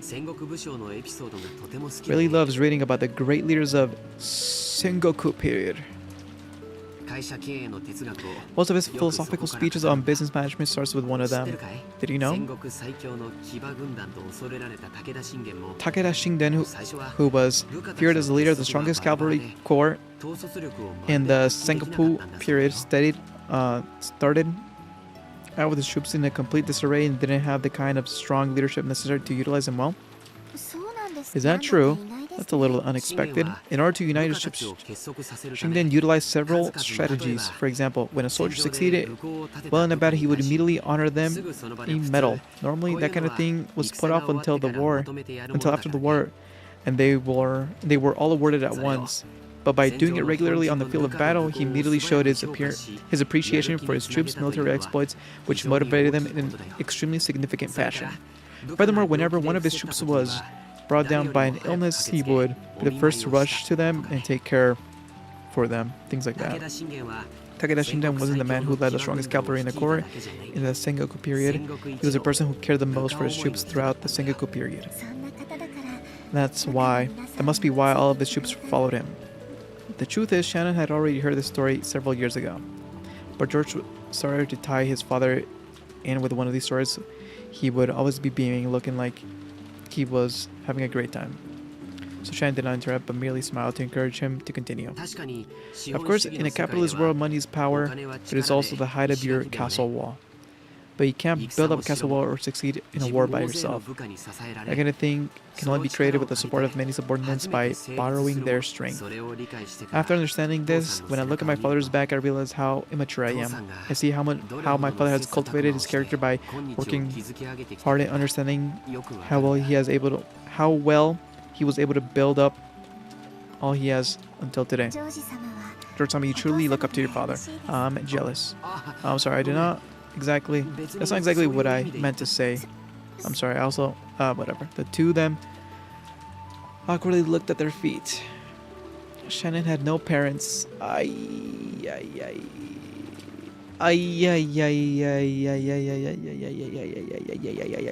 No parents. She had been brought up in a welfare institute owned by Kinzo called the Gospel House. Under the guidance of the honorary director Kinzo, the Gospel House offered an excellent students a chance to live a life of service. If they were accepted, they would be able to leave the institute and work as servants for the Urishomiya family. This was considered to be the highest honor for a student. Servants from the Gospel House all took names of the character in them while they served. So Shannon wasn't her real name. Same goes for Canon. All of the students from Gospel House were orphans, or failing that people who had been disowned by their parents through some special circumstance. Because of this, the students who had been taught to think of each other as their only family. That's why it seemed so natural that to call Shannon his sister. And while only Shannon and Canon were working today in the mansion, there were other servants who worked in shift rotation named Manin and Lenin, who also inherited the on character in their names. However, there were not many servants who stayed in the Urishomiya family for long. It was standard for them to quit after 3 years, so you could probably say that Shannon, who had been working there for over 10 years, was a very rare exception to the rule. Working there as a servant for the Urishomiya family was a heavy burden to bear, but the pay wasn't bad at all. Working for a full 3 years would earn you more than she needed to enter a mainstream society. That's why even though the students realized what a harsh task working for the Urishomiya family was, they still hoped to be accepted. But in Shannon's case, maybe the fact that she had managed to continue for more than 10 years should not be viewed as her having more willpower than any other servants, maybe because of the lack of courage to say that she wanted to quit that forced her to continue working for those 10 years. To Kinzo, who could not even trust his own blood relatives, those excellent servants sent from the gospel house were the only ones he could trust. Because of that, Kinzo would sometimes allow them to wear the family crest as servants under his direct control and have them work close to him. You already been working here for about 10 years, was it? You must have saved up a lot of money by now, right? I don't know, really. It's not like there's anything in particular I like to buy. And it's just like you have a few million yen doesn't mean you have enough to live the rest of your life with. So you haven't been working here trying to reach a target sum? No, I haven't. I have nowhere to go outside of this mansion. I have been getting along well with Milady and the other young servants too. I am sometimes scolded by Madam, but caring for the rose garden and cleaning the mansion is fun. But that isn't your life. Sayo-chan. Shannon cast her eyes downward as she heard her real name. She understood that George was trying to say and closed her mouth. She understood what George was trying to say and closed her mouth. Even after becoming an adult, a fully fleshed member of society I've been studying would have learned something. A human's life is not as monotonous or as short as we thought it was when we were kids. The horrifying thought that everyone has to have their student years will the rest of our life be like a monotonous, boring sleep indulging after school class, where I endlessly lazily while away the time until it finally ends without anything interesting ever happening. However, these thoughts only arise while a person is still an underage student. Compared to the human's life, the time they spend as a student is nothing more than a blink of an eye, just a period before they break out of their shell and cast off their immaturity. The inside of the shell might be hot, suffocating, and a boring world, but the world beyond that shell is a vast, filled with limitless possibilities. So far your life has been spent only within a shell called Shannon. Aren't you making the mistake of thinking that your life will always continue like this? That is, Shannon couldn't deny those words. She hadn't been able to find any concrete issues with her way of life. And since she'd never have any desire or goal to change herself in any particular way, she had continued her life idly. And if she were to be asked whether her life was already fulfilled, she wouldn't necessarily have been able to nod. That had been the truth she was deliberately averting from her eyes. As long as George did not realize that truth, she would have continued pretending not to notice as her real life slipped away and neglected bit by bit. George-sama, is it wrong for me to continue living this way? It's wrong. By the way, you didn't break one of the rules now, did you? George immediately gave a strict answer and then broke out into a mischievous smile. Shannon already knew she was being chided for it, and it seemed that embarrassing her as she hung her head. Didn't you promise not to use sama when the two of us are alone? I can't obey that promise, but if it was in order, I would have to obey it. Because I'm furniture, then it's in order. Yes, certainly, George-san. As Shannon hung her head, her face red, and said George's name again, this time using son. Yeah, that's better, Sayo-chan. A smile rose to George's face, praising Sayo's small act of bravery. The way they talked about each other gave off the sense that their relationship had already been ongoing for some time. For a while, as if the weather raging around them didn't even enter their consciousness. The two of them talked about how many memories they'd built during their relationship that no one else knew about. Every once in a while, a flash of lightning would attempt to dampen the mood, but it could not sully these moments, which seemed to flush even the roses outside the deeper outside a deeper shade of red. Wow, how romantic. It would be a shame if something bad were to happen to them, honestly. そうだ。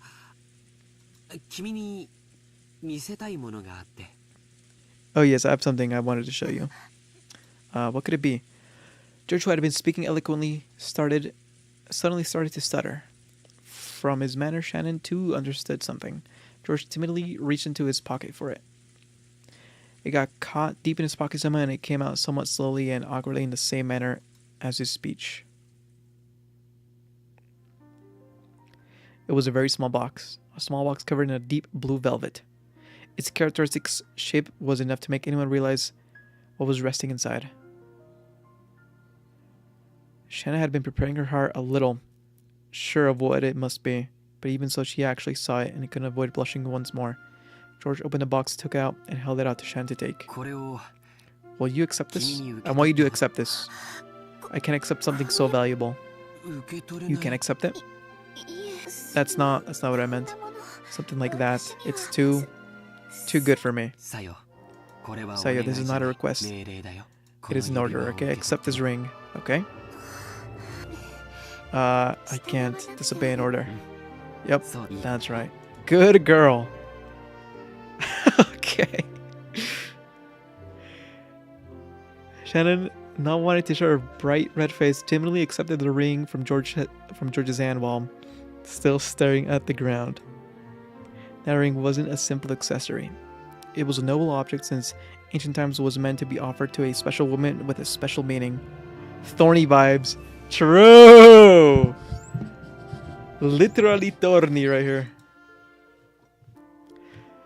So what George could order to take it, he could not order anything beyond that. Anything beyond that would have to depend not on an order but on Shannon's, no, Sayo's own will.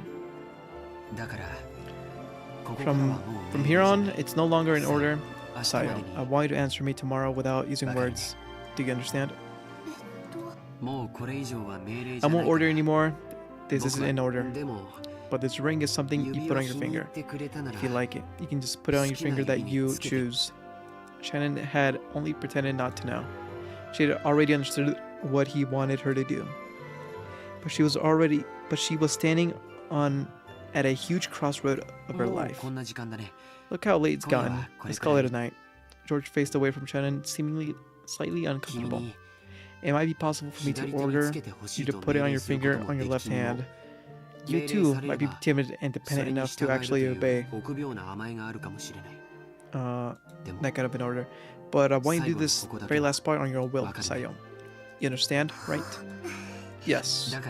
So, that's my order. I want you to think about it well tonight and show me your answer tomorrow.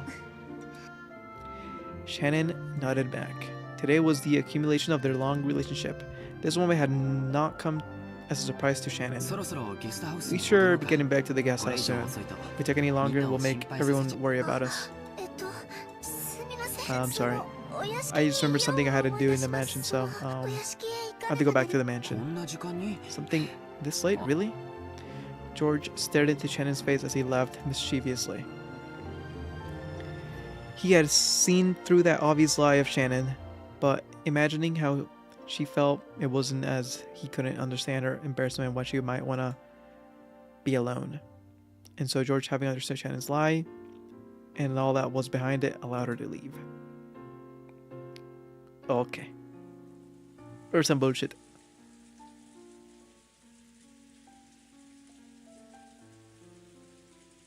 Could be thorny if he locked the fucking...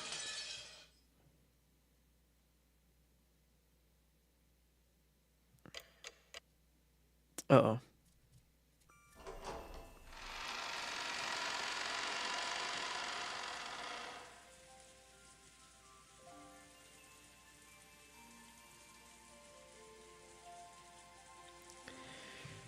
To continue or not to continue? I feel like is the question. I mean, I've been at this for how long? 3 hours, 40 minutes? Fuck, man. Right after a glass shatter, I mean, that's kind of peak. But it is, yeah. think after this, I think we catch up with the adults or some bullshit. That's my guess. Which seems kind of intriguing for sure. But methinks I will just have to call it here, and then I will continue tomorrow. Actually, let me save this bitch.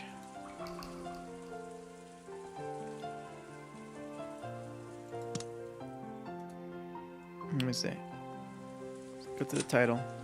8 hours. Pfeifen. You should go for a bit more. Fuck. Okay, hold on. I'll go for a bit more. Yes, my little viewer. Yes, my little chud viewer.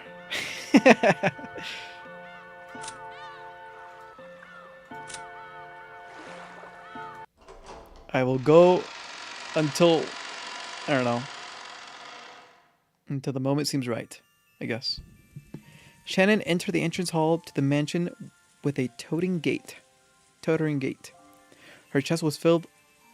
Her chest was almost to bursting point with a mixture of exaltation,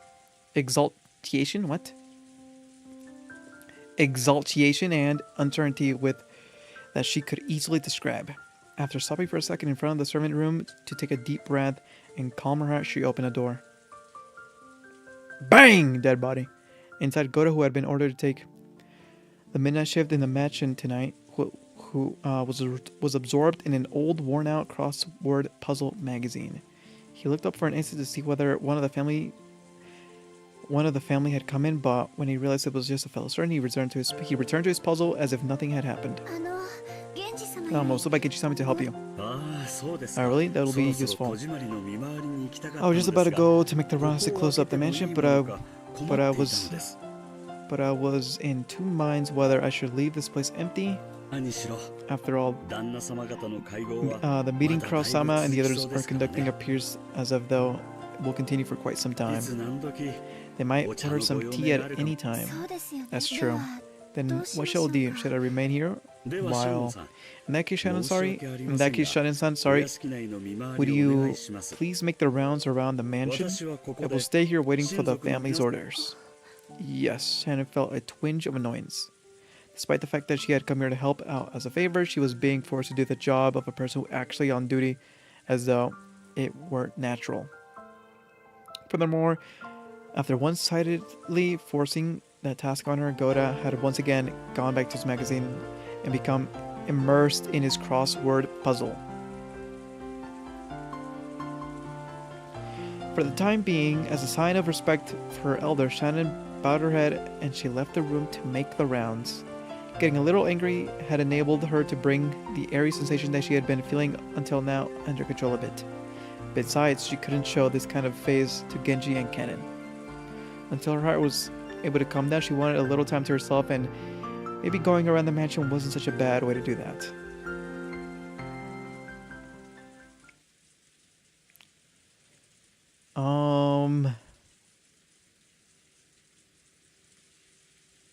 Let me think. What could happen? I want to say,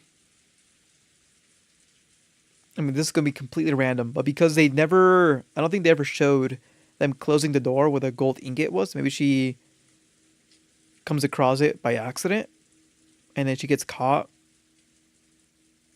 Like knowing that the gold exists. Or, yeah, I mean, that'll be a little prediction. From the dining hall, she began to hear the tumultuous voices of the family's discussion. Someone would speak at great length and would then be opposed by someone else. The rebuttal would continue in a very long, drawn-out fashion until the opposed by yet another person. They kept on repeating. It was as though their displeasure was seeping through their voices. She had been told to go to the guest house, and say it would be bad if she was discovered by Kraus. Thinking that, Shannon quickly footed slipped by the entrance to the dining hall. Then inside the mansion, controlled by darkness, she began checking the house was all closed up, following the prearranged route. She walked down the hall, checking each window was closed. On Rokkenjima, there was no humans other than the family, so it was actually closing up wasn't terribly wasn't that terribly meaningful of a task until Natsu was had scolded them that this attitude was careless. Closing up had not been customary in the Urishinomiya family. The metal fixtures that had been on the completely chilled windows were freezing, and every time she went to check on them one by one, it felt like the glow in her heart seemed to cool down.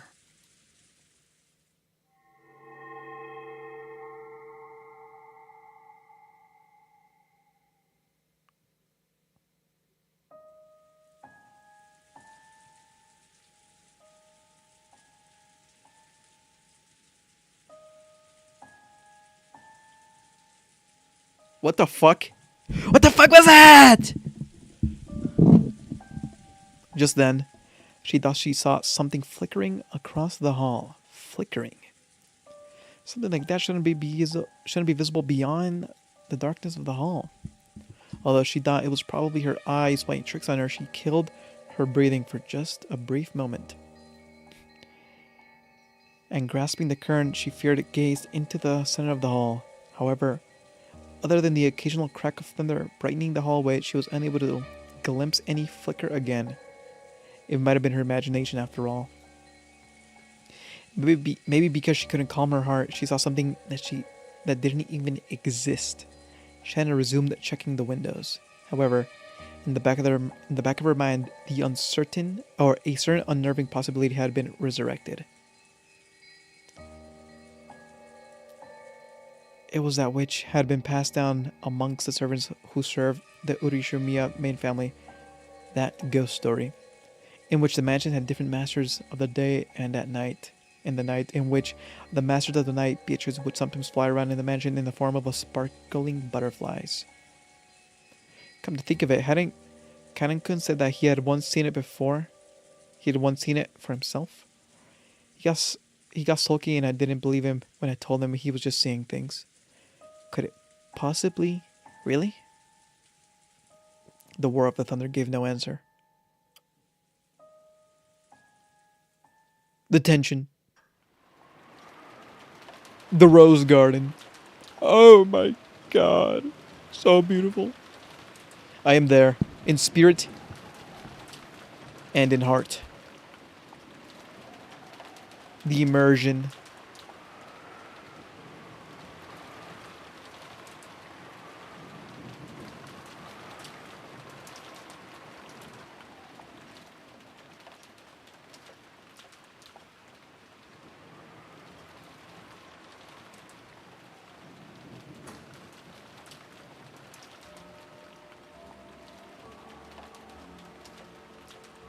I wonder if this mountain means anything. Like, I wonder if that's like a clue or something.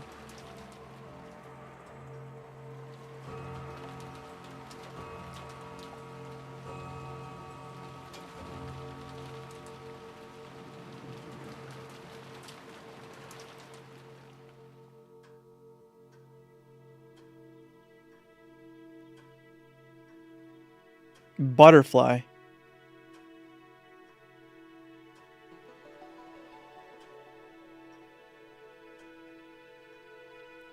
This is a good stopping point.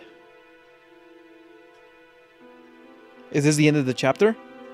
I feel like it is because no one's even saying anything. It's almost midnight?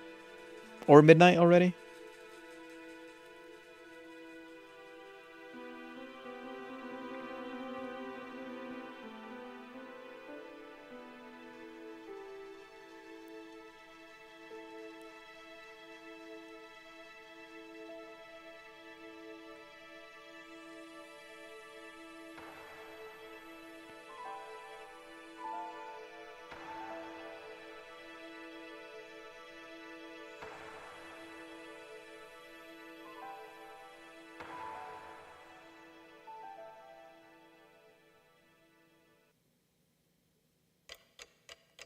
Oi! Holy shit, they skipped half the fucking day. Kappa. Alright. Alright, the second day, second chapter. Yes. Yes. Yes. October 5th. Okay. Episode 1. Still episode 1? It's just cooked.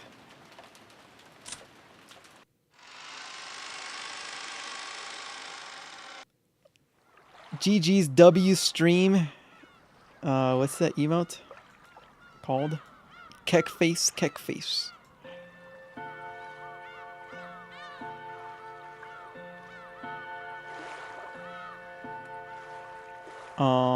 Yeah, man, I'm still here. You're 20 hours away, Pup. No fucking way. I don't believe you. Am I actually 20 hours away? I do not believe you. That is actually so funny if it's true.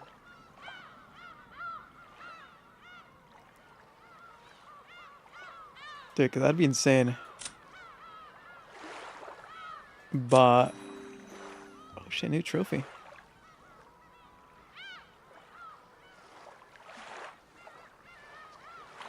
The hell is this? お待たせしました。カノンです。ゴーダです。キリエよ。ルドルフだ。ジョージです。Eh?